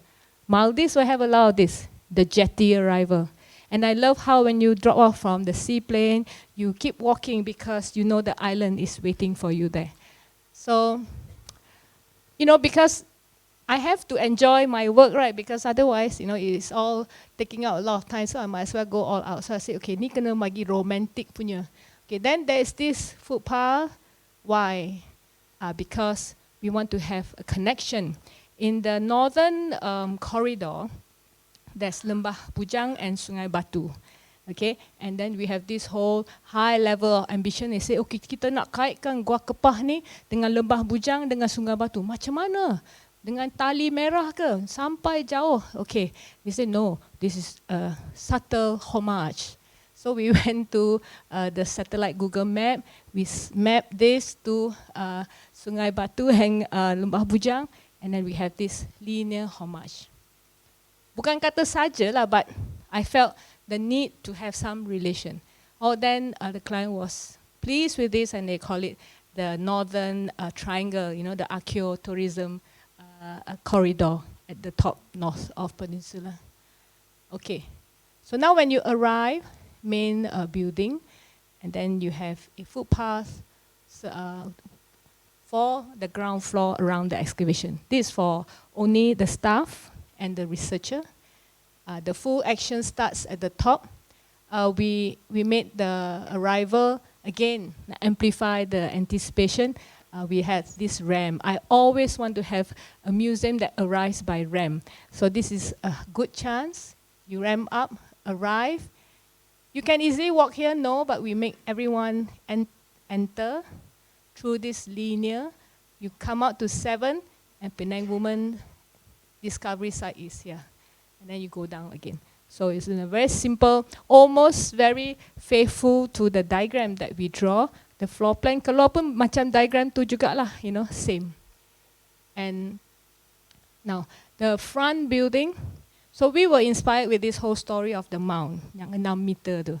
So very excitedly, I say, okay, our elevation pun 6 meter lah, so we can have easy storytelling for the, you know, for the tour guide. Okay, dulu this site used to be as high as this building. The mound was as high as this, like a marker. So some of these are not in the brief lah, not in the specification of the ayam goreng spec. We just tambah spice for the client. And this is front arrival. Quite deliberately nak buat screen to have a suspense. Like when you go for Broadway or a show on stage, ada curtain kan. Bila curtain buka tu, then this is the curtain lah. So you know that there's something within. You arrive, and then you are ushered to go up. Okay. So this is a section. This is the excavation site, gallery looking down. Now, I have to credit Prof. Mokhtar for this whole outcome. We brainstormed early on, and then he's seen all the archaeology museum in the world. So I interviewed him. I said, "Yang mana you suka? You tell me which is the great one." And then he asked me back, "What kind of museum would you like to do?" I said, "I nak yang macam wow, ada gah, ada suspense, ada mystery, And this is the archaeology museum kan, gallery." And then we brainstormed, and then you know what? Prof said, the one that I like is Wuxi, Wuxi Museum with the terracotta warriors. And I've not been there, but I have friends who told me about it. They got the best. Exactly like our hall here. You go up, double volume, and then you look down to the terracotta, kan? So, and my friends say, wow, dia suspense, mysterious betul, aircon sejuk and all that. So, and I told Prof that I think macam tu bagus. So Prof said, do something where you can stand higher level and you look down to Penang woman on the ground. And I love this whole collaboration because he gives me snippets of vision tau. And then I'm the architect, like I'm the seamstress yang jahit baju. Dia bagi I piece, I jahit. And then I go back and tell him, I say, I've got an idea, okay, how to bring people up to look down. So, came with this whole narrative of when you arrive aja, the only way to enter the gallery is to go upstairs. But the secret reason was we want everyone to end looking at the excavation site from above. Saja nak bagi dia hebat lah. Kan? So I feel that I hope this project inspire young architects that architecture can evoke the emotion. And this is how it can cook up the sense of happiness ke, joy ke. So, okay, so then we got our narrative sorted out. Go up, enter, one round, and then look down and come down. So the client was very supportive. Okay, setuju, proceed. Okay, then, so then there was a debate about you want the aircon displays, then QS back and forth. In the end, can't do with the budget. So then we did a lot of skylight at the top. Later, I have some photos and video juga. And this whole strategy is to consume less energy lah. Okay? Now, then, this is some series of photos. This is my version of Maldives jetty, yeah. Okay, jetty where both sides is seawater, but this one both sides is sawah padi. Now there's a story about this sawah padi here. Originally, it was not a sawah padi, but the client was so excited with our design vision, also joined in the whole brainstorming. And this was early stage of the project, and he felt that it's too, it has to be a bit contextual. Tepi ada sawah padi, bawa sedikit sawah padi tu, and this become an opportunity for learning. And then I also learned, kitaran sawah padi, and then the whole idea is, you come not just once, you come back again when the sawah padi jadi kuning, bila when you harvest and all that, or when it becomes gold. So the 4 stages of paddy was created here. So this was curated. So we hired the farmer from next door to tolong datang create this. And then the photographer have to wait for the kitaran sebab he went too early. He said, tak cantik lagi because it's just planted. I said, you wait a little bit more. Okay.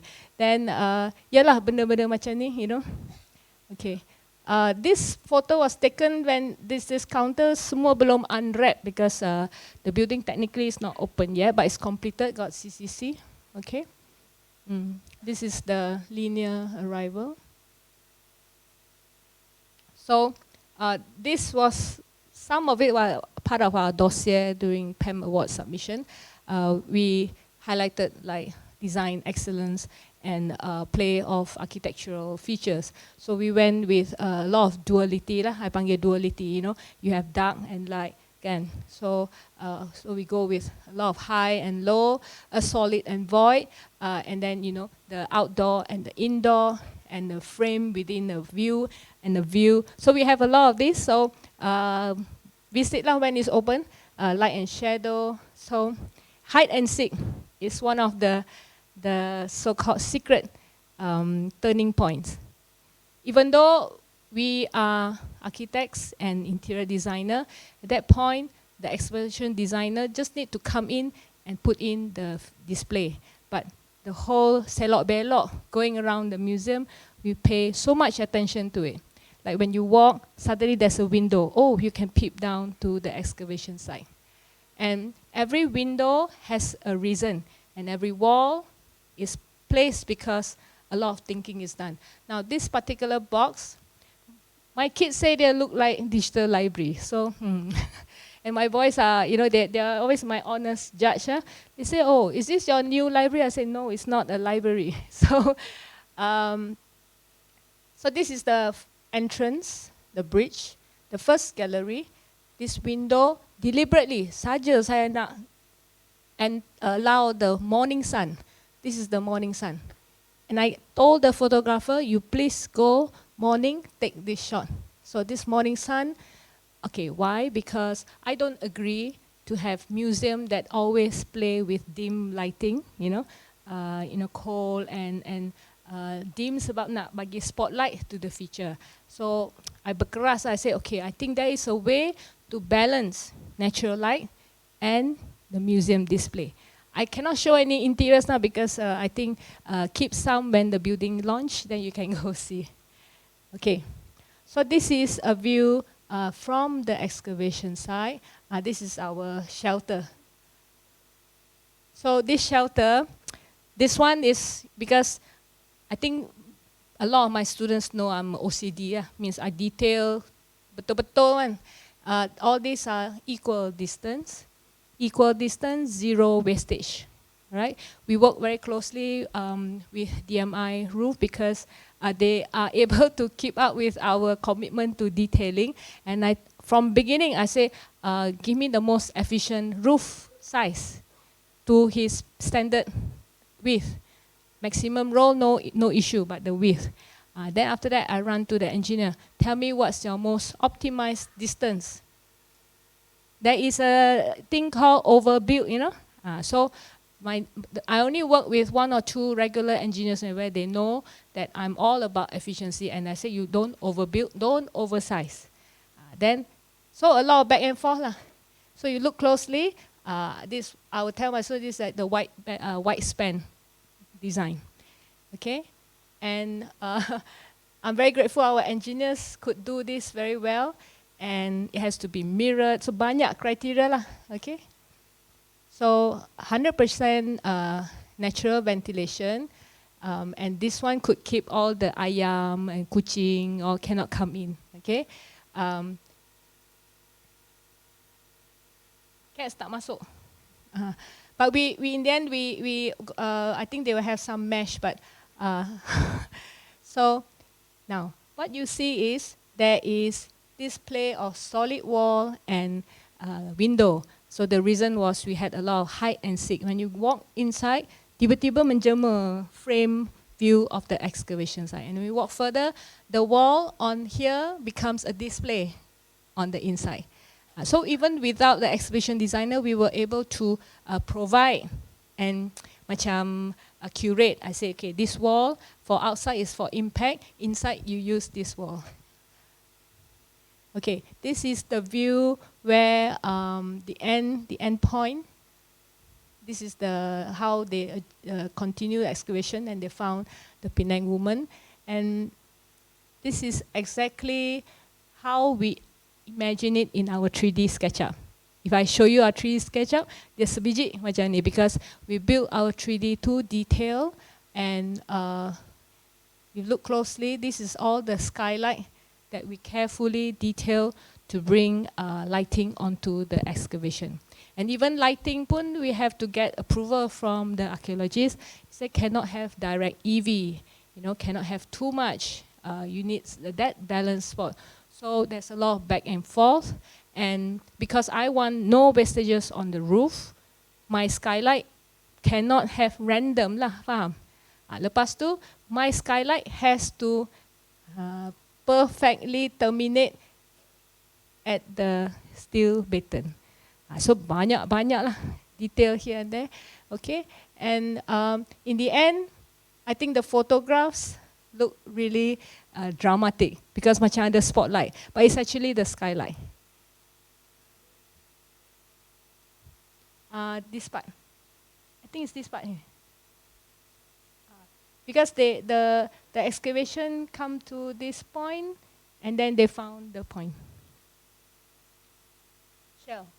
Yang ni semua dia kepah. It's like compressed midden. Okay. So sneak peek lah in the gallery as an attempt to educate. So there's like a mock-up of shells with the real shells to to spread understanding and awareness. So a bit of glimpse. Hi, cerita ni we went a little bit of a head-on brainstorming with the exhibition designer.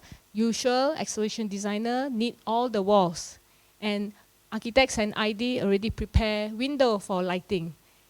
And then when they presented, semua jadi exhibition. So I have to step in, very negotiation took place. Kena bincang, boleh tak you jangan block my view? Okay, boleh tak you don't block my morning sun? My lah, the building is my, but I said, this one is we need for natural lighting. So, and then they say cannot, we want for information, prof nak, all the storytelling. Okay, you boleh buat opaque tak? So, this project is highly interdisciplinary and banyak negotiation and to inspire everyone that there is a secret reason for every decision. Okay, and then the back has this, the 5 boxes gallery tadi, remember the diagram? Box 1, 2, 3, 4, 5, and then wrap around the excavation. And we felt this camouflage the excavation site without looking like a tall structure on its own. So we use the gallery to wrap it up. Dia nampak halus lah from far. Okay, this is the context. Well, there were trees in the planning. I hope they grow quickly, and then you can have a lot of soft landscape around. Okay. Play for video, Ready? Yeah, just click.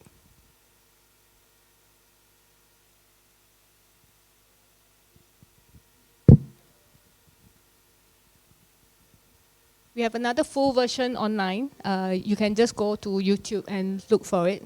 So today tak ada online sini. So this is the documents that we submit during the PAM Awards.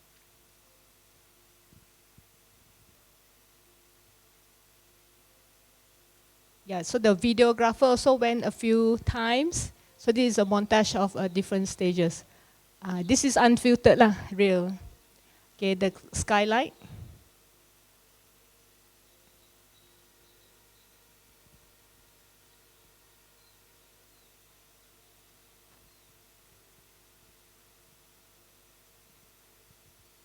So the intent was to make it, I wouldn't say minimalist, but is to subtly sit on the side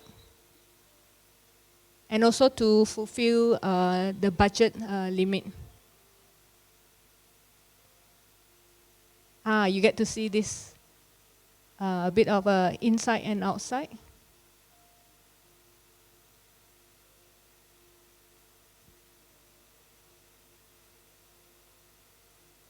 The ramp that goes up tadi. Vent blocks also carefully detailed. Ramp sini.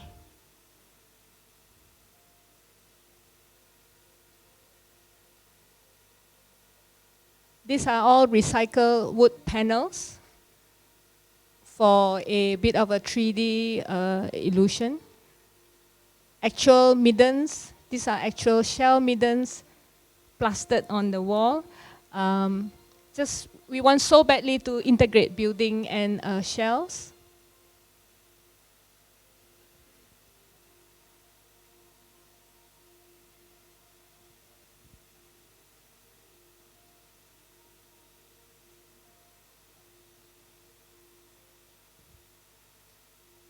So the idea of walking up and looking down, so we achieve with this outcome of natural lighting and fresh air blowing left and right.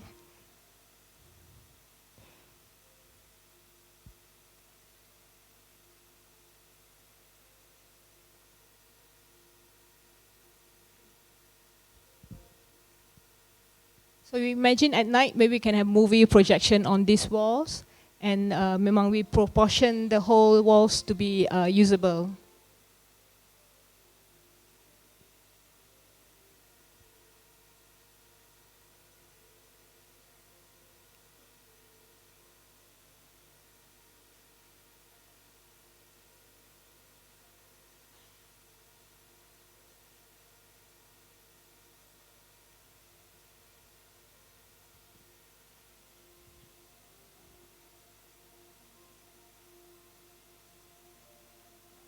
If you look closely, we have a shadow line in every pavilion because we do not want the slab to be touching the ground.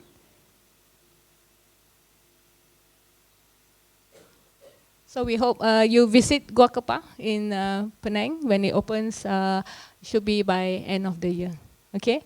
Thank you so much for keeping up with me. Semua masih buka mata lagi. I'll see you in Penang. Give me a call. Okay, thank you.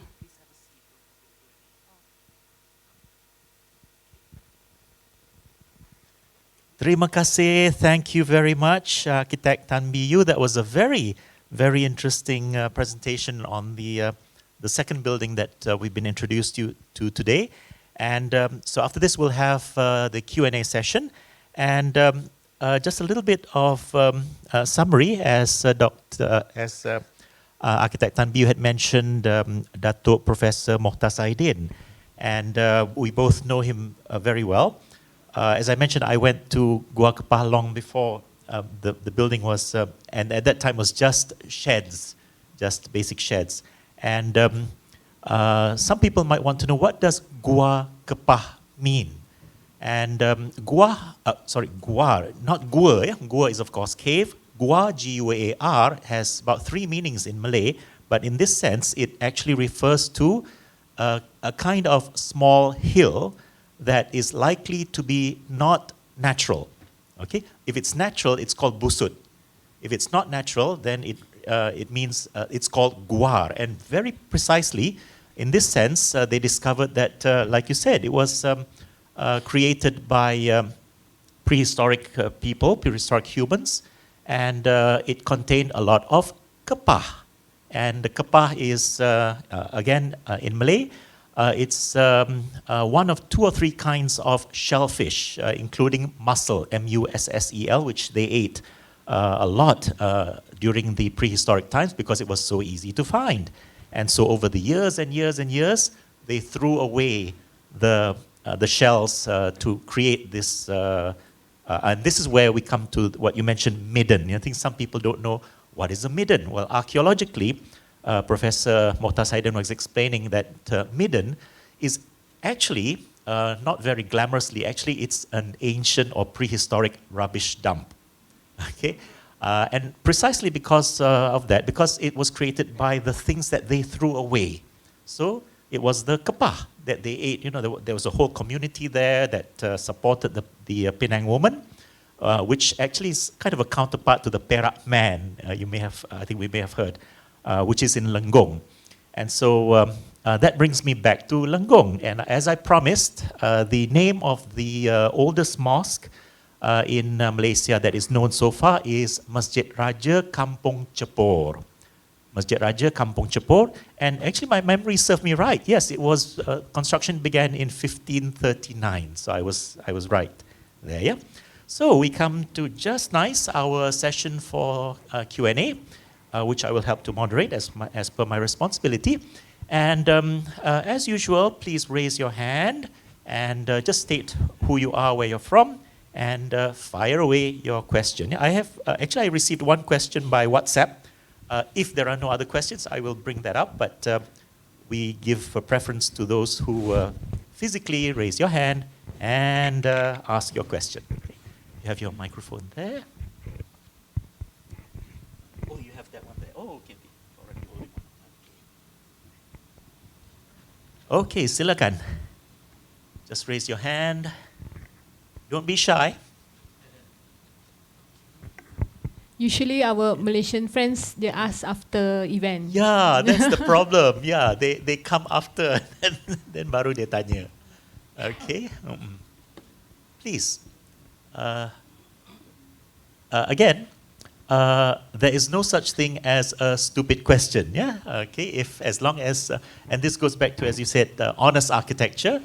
If you honestly want to know something, then it's honest. Yeah. You don't have to be shy about it.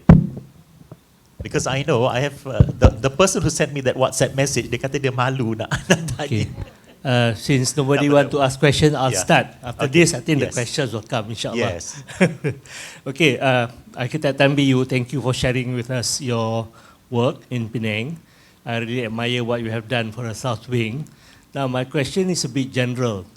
There are many old buildings that can be considered as heritage all over Malaysia.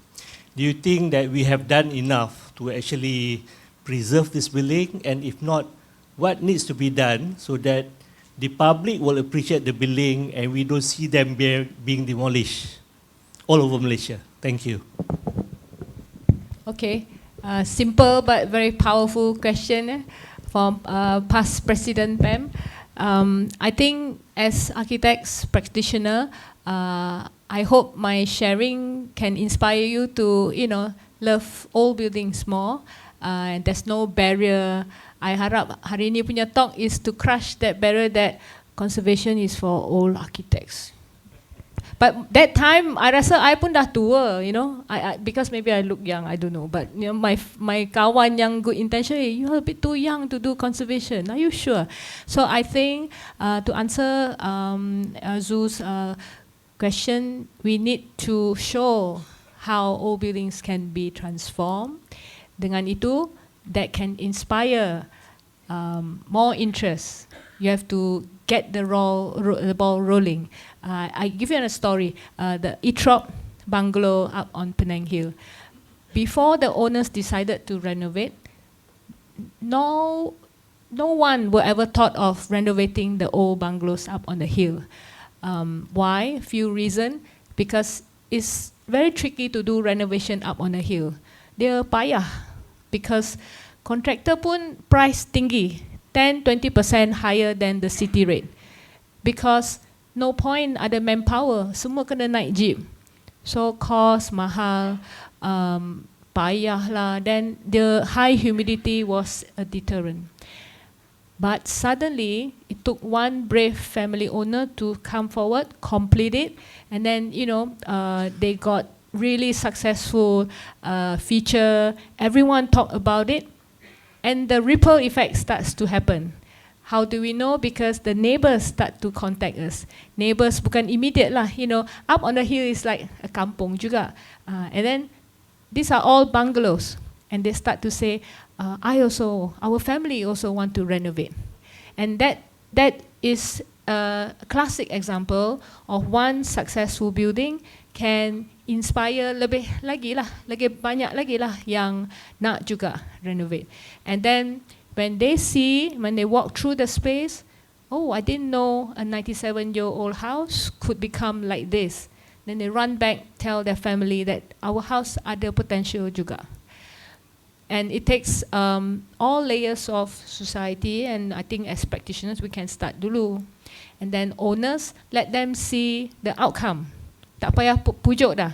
So right now it makes things easy for us when we have owners of an old house passed down by great grandmother tu, kita bawa to tour existing building. Let the outcome speak for itself. Even digital library, they could see that the value is there. So that itself will become the promoter for the future of all old buildings. I hope we answer your question. Okay? Silakan. You got your WhatsApp question eh? Yeah. Okay. I will. I've just read it again. I think I can understand why this person decided to WhatsApp me the question.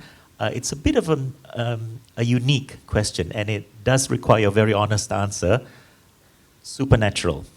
Okay.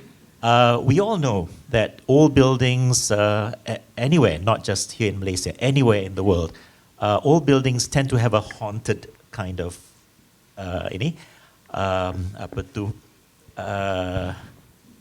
well, you understand what I mean. So in the projects that you've done, and many of these are old buildings, some have been left for many years. So were there any supernatural incidences? That's one, the main question.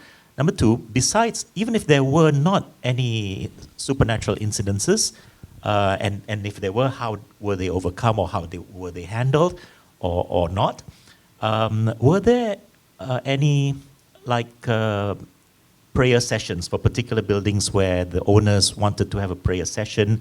I asked this because there was a project that I did in Sarawak where it was related to the Dayak, and before anything, they wanted to do their prayer session to ensure that the project went well. Yeah, so that's the question. Okay, about supernatural incidences.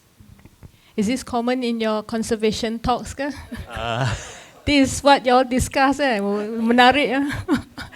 There was one participant who casually asked just now. Okay, so jujur lah. The answer is none so far. So I'm very grateful. My honest explanation, I don't watch horror movies.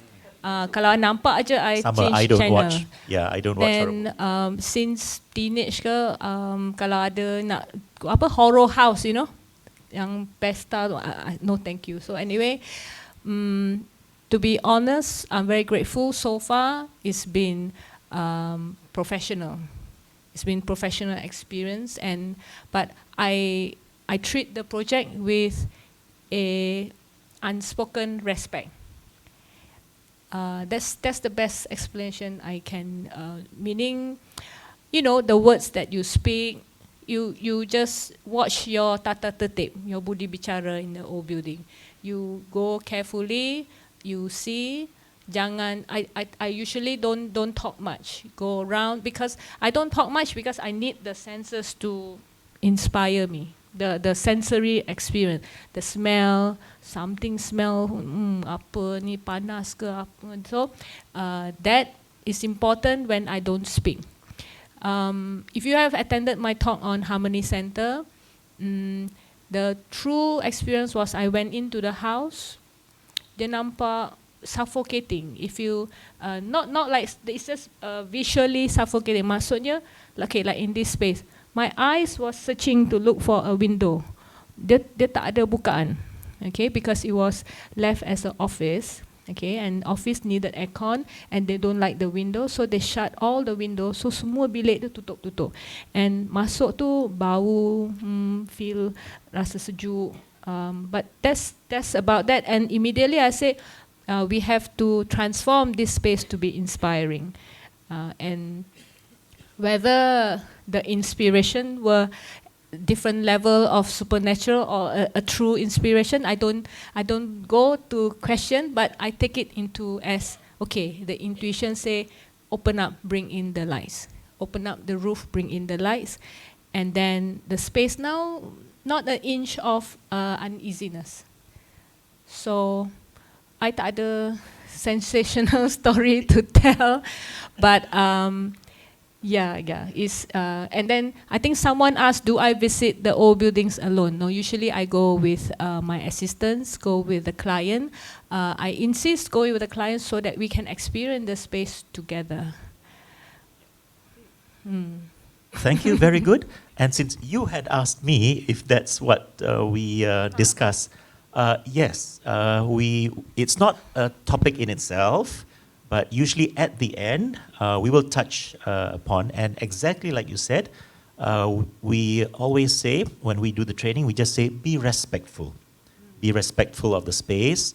As you go in, don't make any unnecessary noise, and don't, very important, don't, jangan mencarut in Malay, yeah? Don't say things that are, not mencarut does not necessarily mean expletives. Like condemn the space. Yes, don't condemn anything, and say things in a humble way.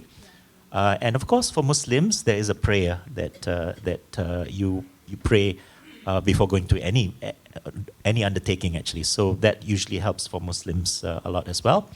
And I give just one example where something a bit supernatural did happen in one of the projects. Tak nak cerita boleh? Yeah. Okay, tak payah. Okay. That will be after the yeah. Okay, I ganti you with another story. Okay. But when I go to construction progress, all macam sahuing tu, the floorboard all macam shaky, right?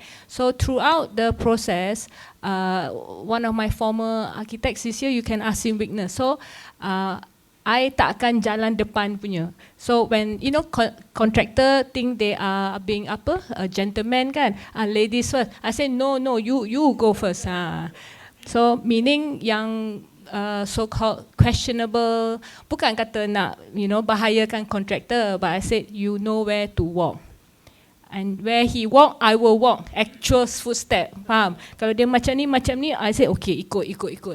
And then he will say, that side you don't go because that's quite rickety. We are still fixing, and so I have a few so-called rules lah. And then I do tell my staff juga, be very careful. Eyes open, because old houses, you never know when roof tiles akan jatuh, benda macam tu lah. And then other than that, yalah, yang cerita tadi kita simpan lah. Okay. I still have some old houses project, okay, so I tak nak apa-apa trauma. Let me go back to Penang with happy moments. Yeah, betul. Ada question yang boleh inspire saya just ke? One thing I forgot to mention, yang macam pantang sikit, jangan cakap besar. Don't say things boastfully. That's another thing as well. You mean at the old house? At the old house, when we so don't, as I was saying, don't say any bad words. Be respectful, and don't before you go in, don't make boastful comments about anything. Yeah, so be respectful. Yeah. Okay. If you look back, if you kira lah all the old houses, okay, maybe 10 ada extra lah that I didn't show. I just remember every time, say even Edgecliff, the bungalow was used by some workers, macam tumpang, rehat and all that.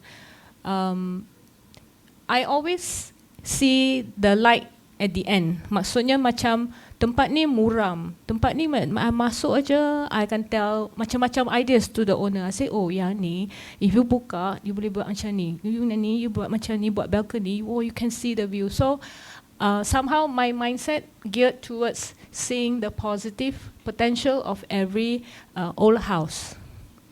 And maybe that mindset forced me to focus on solution.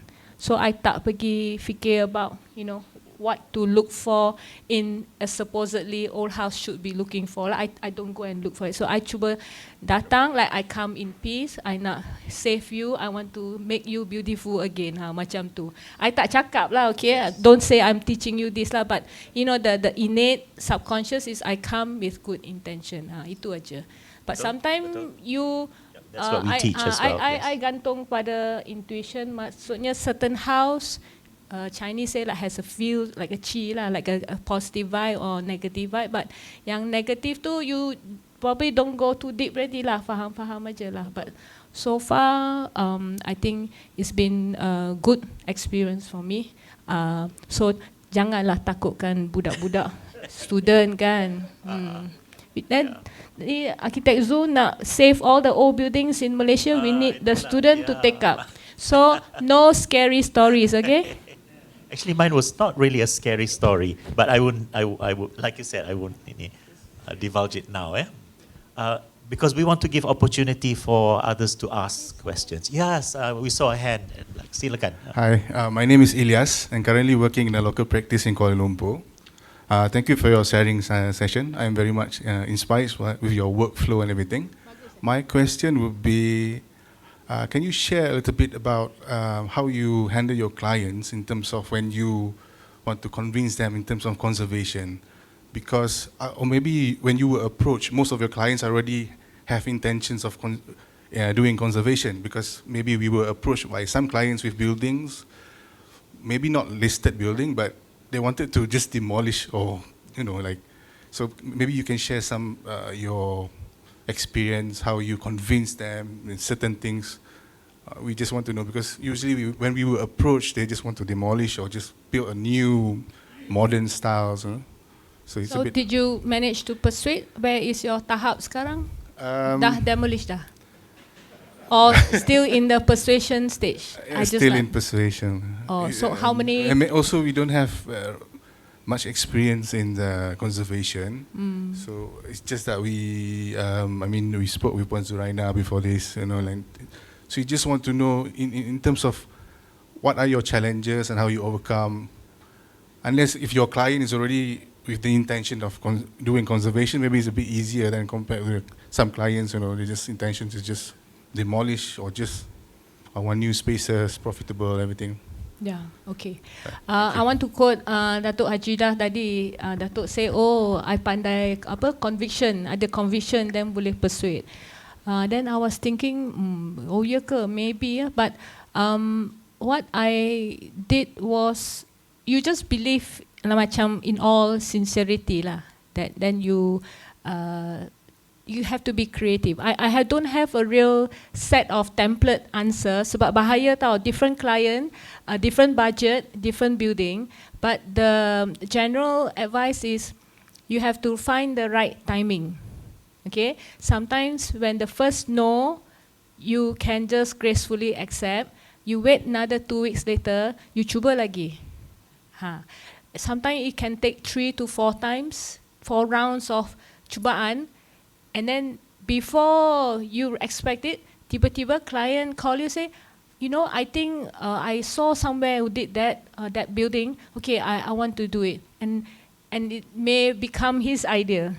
Wasn't your idea, tapi tak apa, janji the building is safe, kan? So it goes back to Architect Zoo's idea of how to promote this whole appreciation to old building. The more we have, the better for future buildings a chance to have second life. Maksudnya, you bring your client to all these successful adaptive reuse projects in KL, and then saya cadang lah. Jangan kata you should do this, and then don't push yourself as the one pushing the idea, Bring them to see the space, and the moment they say, ni nice, and then you treat her. Like digital library, the servant quarters became a bakery, the servant's kitchen became a hotel room, one night charge RM800, and so the potential client tu akan semangat lah, boleh, and tiba-tiba you will get that call, okay, let's do this lah. Now, this advice comes with caution, especially when you say the building is on the verge of demolition ke? So you must make sure that you don't get blamed if the one that you want to save memang structural integrity that already questionable. So in our law handlings of old projects, the first person I call is my structural engineer and my contractor. Pergi tengok, structural integrity. Got chance to save or not? because I'm not the orthopedic in the bones of the building kan. So I panggil doktor tulang tu lah, you pergi check. Then engineers have this limitation when it comes to timber construction because they are trained to calculate concrete, and bila dia pergi tengok timber construction, they have a certain visual guesstimate sahaja. So usually I will get my reliable contractor that familiar with timber construction, familiar with old houses. Dia pergi tengok, dia kata okay, ni boleh diselamatkan, ni okay, semua ni repair dah okay. So with that combination of confidence, and then you can start promoting to your client. This project also like your current property, boleh diselamatkan. And then the plus of why, I'm sure you can do your marketing tu lah. Tunjuklah kita punya video YouTube, cik. Okay, I hope that answers your question. I thought I saw another hand earlier as well. I think somewhere on this side. Please, or maybe I was imagining. Tak ada. Okay. Silakan. Yes. Ada mikrofon untuk bagikan. Tu dia. Hello, my name is Fatila. I'm from Batu Pahat, Johor. Thank you, Architect Tan Biliu, for your talk just now. I am quite interested in the conservation projects. I did my studies in New Zealand, which they do have some priorities in conserving and preserving their historical buildings. But one of the things that we studied was structural integrity that you mentioned just now. So I was curious if in any of your projects that you had to maybe redo some of the structures, or or they were all fine because this is Malaysia. My second question is that did you have any influence on the furniture that they use in the buildings later on? Yeah, thank you. Okay, very good. Did you travel from Johor for this talk? Wow, okay. So finally, I'm happy to travel from Penang for this talk because I was like, ada ke orang nak dengar I talk ni? Don't know, nobody knows me here. Okay, first question. It's important.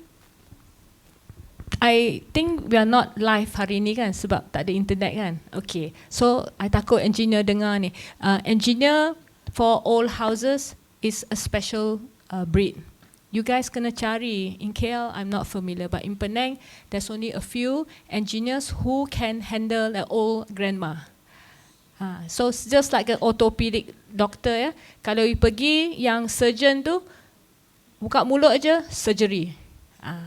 So I feel the house engineer is there is this engineer that is like a surgeon. Cara mudah ganti semua. So I don't want to say engineer names or project, but yes, we have projects that jumpa engineer yang sebab dia was-was of he has to sign on the structural, dia tak nak save, but if you do new, he's confident with his calculation. But so there was one project that we replaced all new because the engineer is not confident to certify the strength of the timber floor and the timber joist.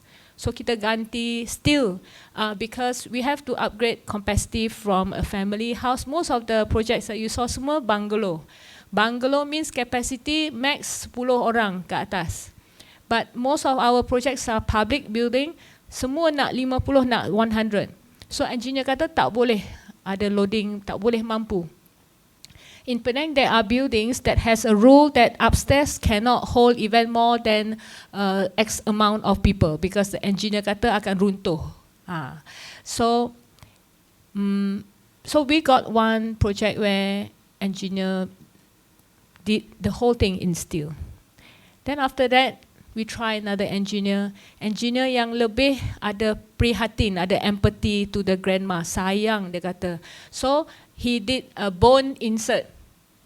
Dia insert, I tepuk tangan, I say, pandailah you engineer, okay, I follow you from now on. So, you know the timber truss kan? Timber beton macam ni, then truss. Truss is what, every 600. and the trust all ada questionable integrity. So the doctor surgeon tu dia kata tulang semua ganti baru. Zero doubt. Okay. Tapi ada yang sensitive punya surgeon, dia kata tak payahlah, grandma dah tua, cannot handle surgery, may die at the surgery table. I hear this all the time when my father was at the later stage of his sickness. So, tapi this engineer kata, okay, I can introduce insert exactly the same as the steel batten, the profile. I say, you bagi sama size. Dia kata, sure, boleh. So, timber, steel, timber, steel, timber, steel. Very sensitive. So I call it the steel, the bone insert, to answer your question there. Okay. So important to work with like-minded engineers who love the old building as much as you do. It needs to be that wavelength. Sebab if the engineers don't see the pain of, they don't hesitate. Just replace new. This wall questionable, just replace new.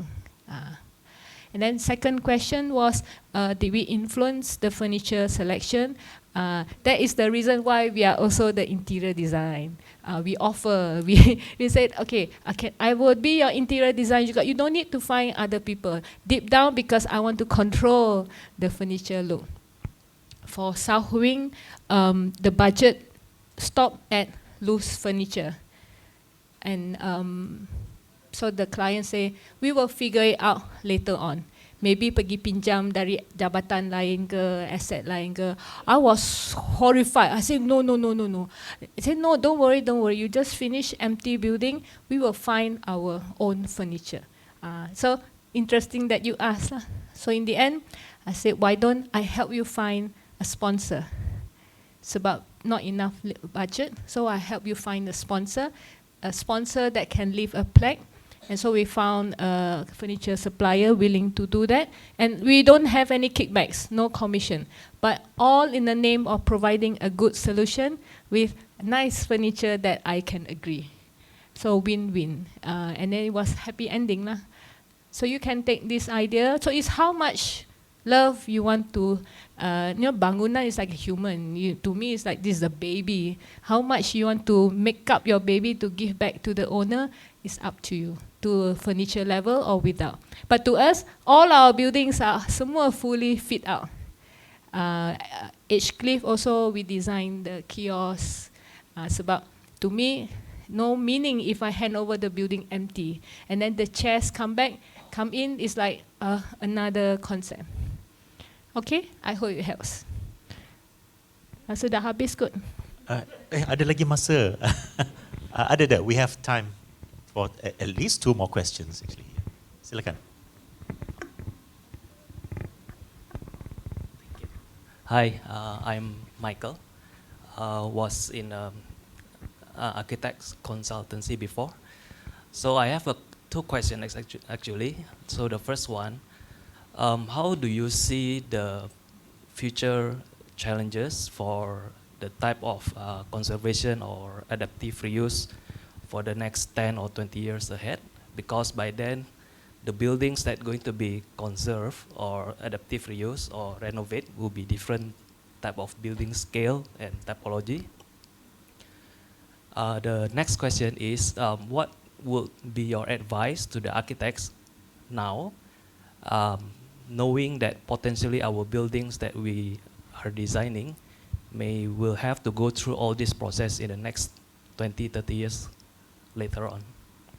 Repeat that last second question. What would be your advice to the current architect, us, who will design a building, construct a building, knowing that potentially in 20, 30 years ahead, the building that we have designed will have to go through, or potentially have to go through all this conservation, adaptive reuse process. So what will be your advice to us? Okay. The first question was on the challenges. Oh, the challenges. To me, I feel adaptive reuse is already on the increase. I feel a lot of young architects are being very creative already. I wouldn't say challenges, but I have some concerns that adaptive reuse that is being practiced may have some worrying direction. For example, borrowing Western names, you know, like London, dia bawa London kan dia punya market. So my concern is, remember my three ethos is being honest. Means if we are Malaysian, then we should, you know, celebrate our old buildings to become Malaysian. Challenges, I hope more successful, sensitive intervention take place. I see adaptive reuse that is nice, and I see some adaptive reuse that is over the top. And the challenges is, it's good to have appreciation, but whether we are doing it right. Okay? And your second question, how to, I believe you are talking about future-proofing your project. My take is, I always like to have a building that is flexible. Flexible means modular. Like this room, flexible. Maybe in future can become a school, a training, or it can be two, 3 lives after the first original purpose. So the key is, you know, do it versatile. Walls can adjust. The spaces can be big, can cut into small. Small can combine, become big. So I would suggest that strategy. And then you future-proof means you have scalability. You must predict how this building will evolve. Okay? Thank you. Okay. Yes, silakan. Hi, my Dah name. panas. Dah panas. My name is Nazlin. I just wanted to know, how do you classify conservation? How many years of building you consider as conservation? Lagi satu, do we have a system where we have, like, if a car, we have like a schedule when to tukar benda expiry bila kan? Like building, do we have a manual or a system to say, like, this roof can last for how long, this downpipe can last for how long? So not only for architects, but for lay person also. I mean, we need a guideline for expiry date of Like material. for owners, building owners as well. Not only for owners, also for architects as well. So we know this needs to be replaced. This can last for another 20 years, 30 years. So people don't simply waste, you know. It's a system or a guideline, you know. Okay. So the first question, in Penang, say Georgetown Heritage City Centre, we have a special area map. So those buildings of high character, significant historical character, are the classification category 1, category 2. In KL, you will have similar the punya system lah, recognition. But for you to decide which building goes into conservation, my reply is actually up to the architect. All the projects that I shared, most of it are volunteer. Means, oh, please save these buildings, but other potential. And in the whole, I didn't push so much about the sustainable aspect of adaptive reuse, because hari ini conservation kan, bukan green energy or whatnot. But it's all in the long term is to reduce new construction yang boleh kurangkan carbon emission. So imagine any building that complete first life, you, whether it's conservation wajib or tak wajib, you still continue using it, you are already doing your part to reducing the carbon emission. You know, by reducing construction tu, you dah kurangkan the carbon. And if we continue to build less, you know, demolish less, and then recycle more, if every single one do it, it's for the sustainable punya world betterment lah. Okay. Now then, second question, when the lifespan of services. My take is the buildings that we've saved semuanya above 90. ETROP is 90 plus, but the structure solid. The structure is solid, well maintained. Roof structure tak ada termite attack. But the first thing we recommend to replace is the electrical wiring. So ask any engineer, lifespan 30 years. If you move in, we will say best you change your wiring so that you don't have trip hazard. It's more of like standard precaution rather than a guideline. So I don't quite recommend having a guidelines, but all houses, it comes in many forms. The abandoned one, the ones that old but well looked after. We now have a project in Taiping. The owner wants to repurpose the house in memory of her late mother, and the caretaker pun sayang her late mother, and the caretaker look after the place superb. So in a house that is well taken care, dia tak ada tikus gigit your wire, whatnot. So you tengok keadaan. Tapi when you have a peluang to renovate, 10, 15 years old, then change the wiring, water piping also should. A general rule, anything in, you have to also look out for asbestos ceiling. In Penang, it's very common. So orang kata the few things that we address quickly is the ceiling, the termite attacks, the wiring, water, yes, the services lah. But structurally, usually buildings, those south wing semua are old and they are in good solid condition. Okay, thank you. Okay ke the talk? Sebab I'm so nervous a lot of senior. Oh, yeah. Datuk, okay. Takut Okay, first thing first is to congratulate BU for your good presentation. Good, although saja. I've known you, but I've learned a lot more today, and I think all of us here are indeed privileged to have shared your journey as well as your effort. And the fact that PAM and the other bodies have even recognized your contribution towards the conservation and rehab of our heritage. And I think the key word is sustainability of our culture and all that.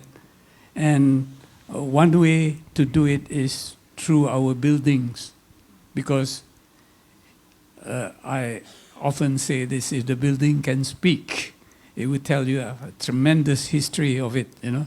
And not all buildings are worthy of sustainability either.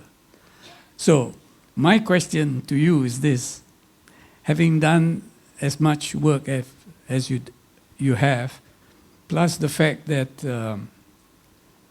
they have been accorded the recognition and distinction that you have worked in the right direction. And this is the one that I want you to share, and which you have, that the audience and those who will follow up on this particular subject to understand and learn for the sake of our own identity and cultural, what do you call, sustenance. So my question to you is this: having done all that, I'm sure what you presented are the better ones. Are there any regrets among the works that you have done that you wish you were declined or you would have done differently? That's one question. That's overall. In fact, I'm very interested in your Goa Kepah. I have not been, although I've been to Lenggong and others and all this kind of thing. But I'm looking forward to it, definitely. And I was just a bit concerned, you know, about the final design of the building. You know, whether, I think, in my humble view, it's too dominating in the context of the site and the purpose, you know. I felt that it should have been more elevated. And I thought you were going to mention that you made references to people like Bernard Tschumi and his museum in Athens. You know, a classic example, in my opinion, where the ground was not touched and he elevated a glass floor to overlook the excavation and the remnants of the archaeological site, you know. So without really disturbing it, and it's very minor intrusion to the product that you're going to preserve. Because I'm already excited by the fact that, of course, I've read about it, Penang man, Penang woman. There was the Perak man, so Penang wants to claim the woman comes from. So I don't know whether they know each other or not. But otherwise, and why? You know, I'm very interested to know why only one skeleton, and why was it put on that pile of shells? You know, there's a lot of shells to have created that. And their diet must have been just seashells, you know. You know, so it's, yeah, but over what period? And to have organized that all shells to be deposited here in one particular site, which is a bendang, which is very low-lying, was quite a... I am very interested to see it when it's open, or before it opens, I'll try and get there. So this is the kind of, whether you have an afterthought, having done what you have done, now I'm directly not criticizing, but giving you an alternative opinion of the possible solution to that. Just, it's an intellectual thing, you know. Okay. Okay? Okay. Thank you. Very thankful dapat pass lah. When you say good tu, okay lah. Kira pass lah. Don't worry, I'll still take you around in Penang, okay? With all your sincere comment. Regrets, to be honest, yes. My first so-called, my first project lah yang kita sayang is the digital library. I remember I brought my family there, you know, show my kids, show my husband and all that. But somehow I was not happy. Okay, and then you know, my family was asked, "Oh, mommy, why you not excited?" So, in a way, I was looking at a lot of areas that I regret not doing lah. Typical architect kan, harshest critic of yourself. But over the years, maybe it's age or maybe dah penat, so I start to accept can never get a perfect outcome in every project.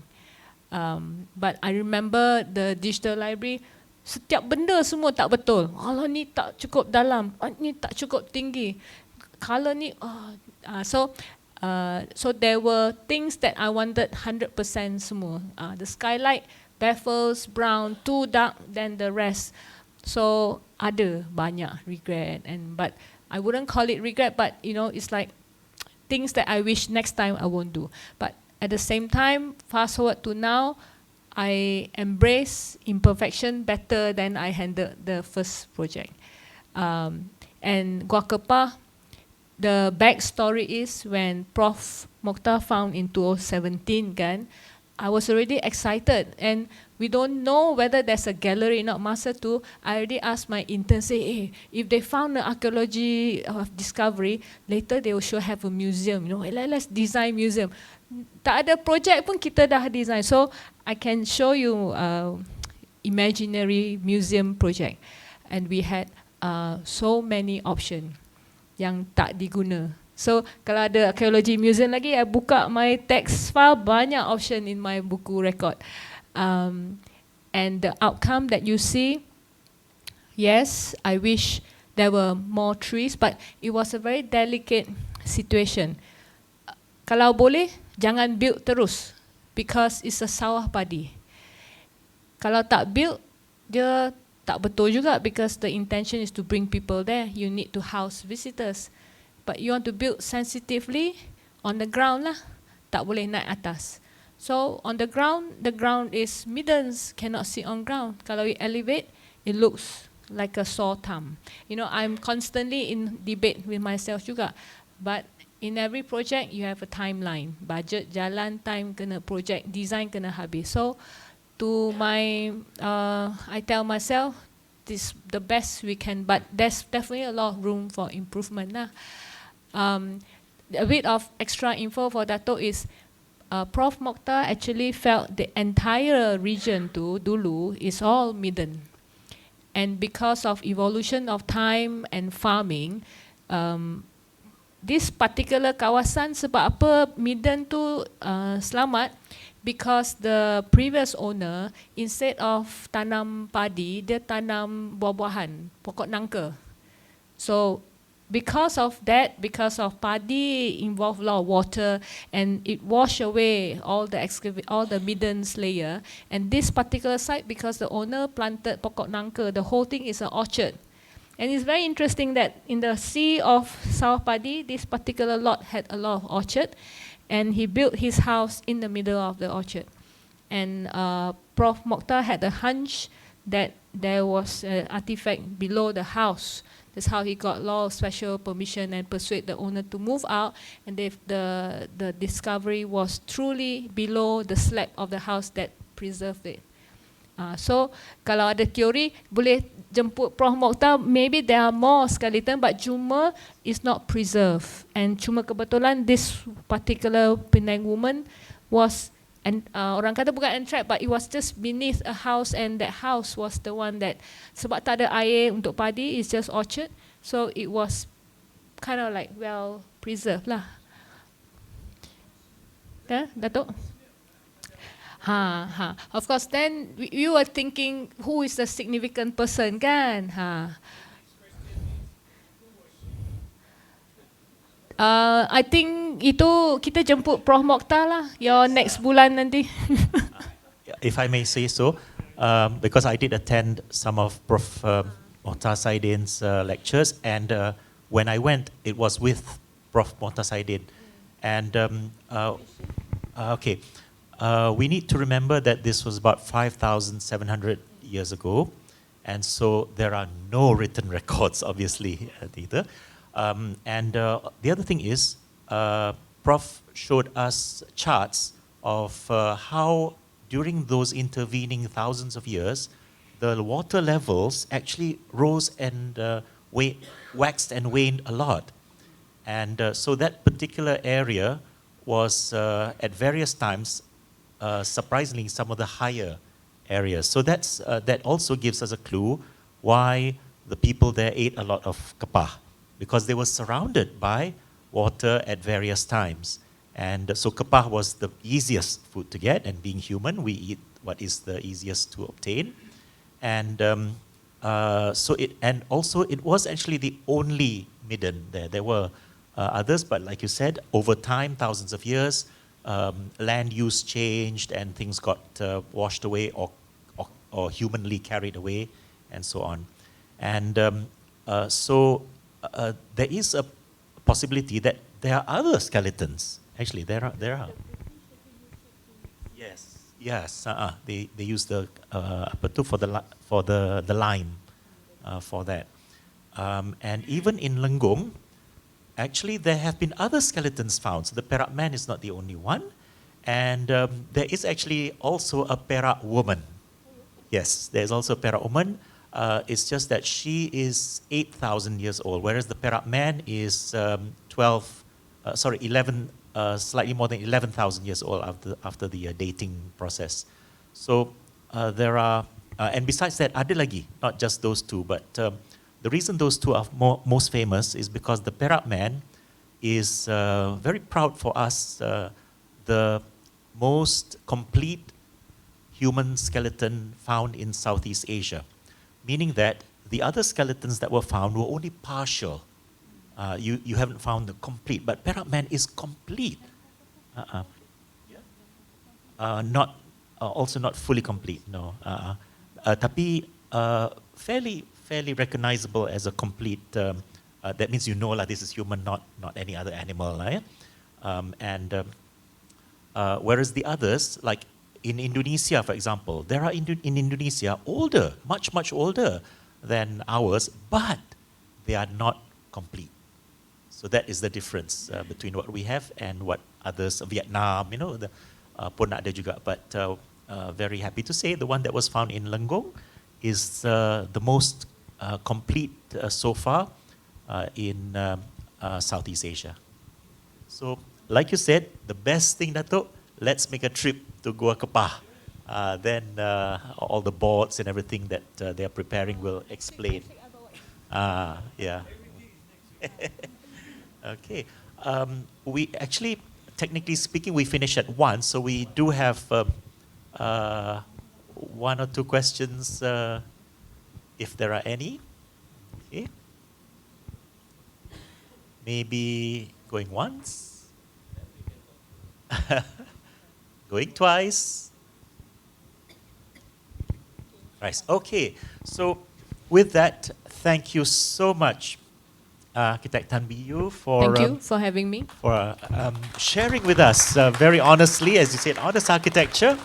And needless to say, we all learned so much, and we're very happy and very inspired to see how we can together do more things for our Malaysian architecture and architectural heritage. Yeah? So with that, on behalf of Pertubuhan Architect Malaysia, we would like to thank everyone for coming and sharing, and don't let it stop here. Let's, of course, we are all in touch with each other, and we can support each other for our future projects and future benefit. Yeah.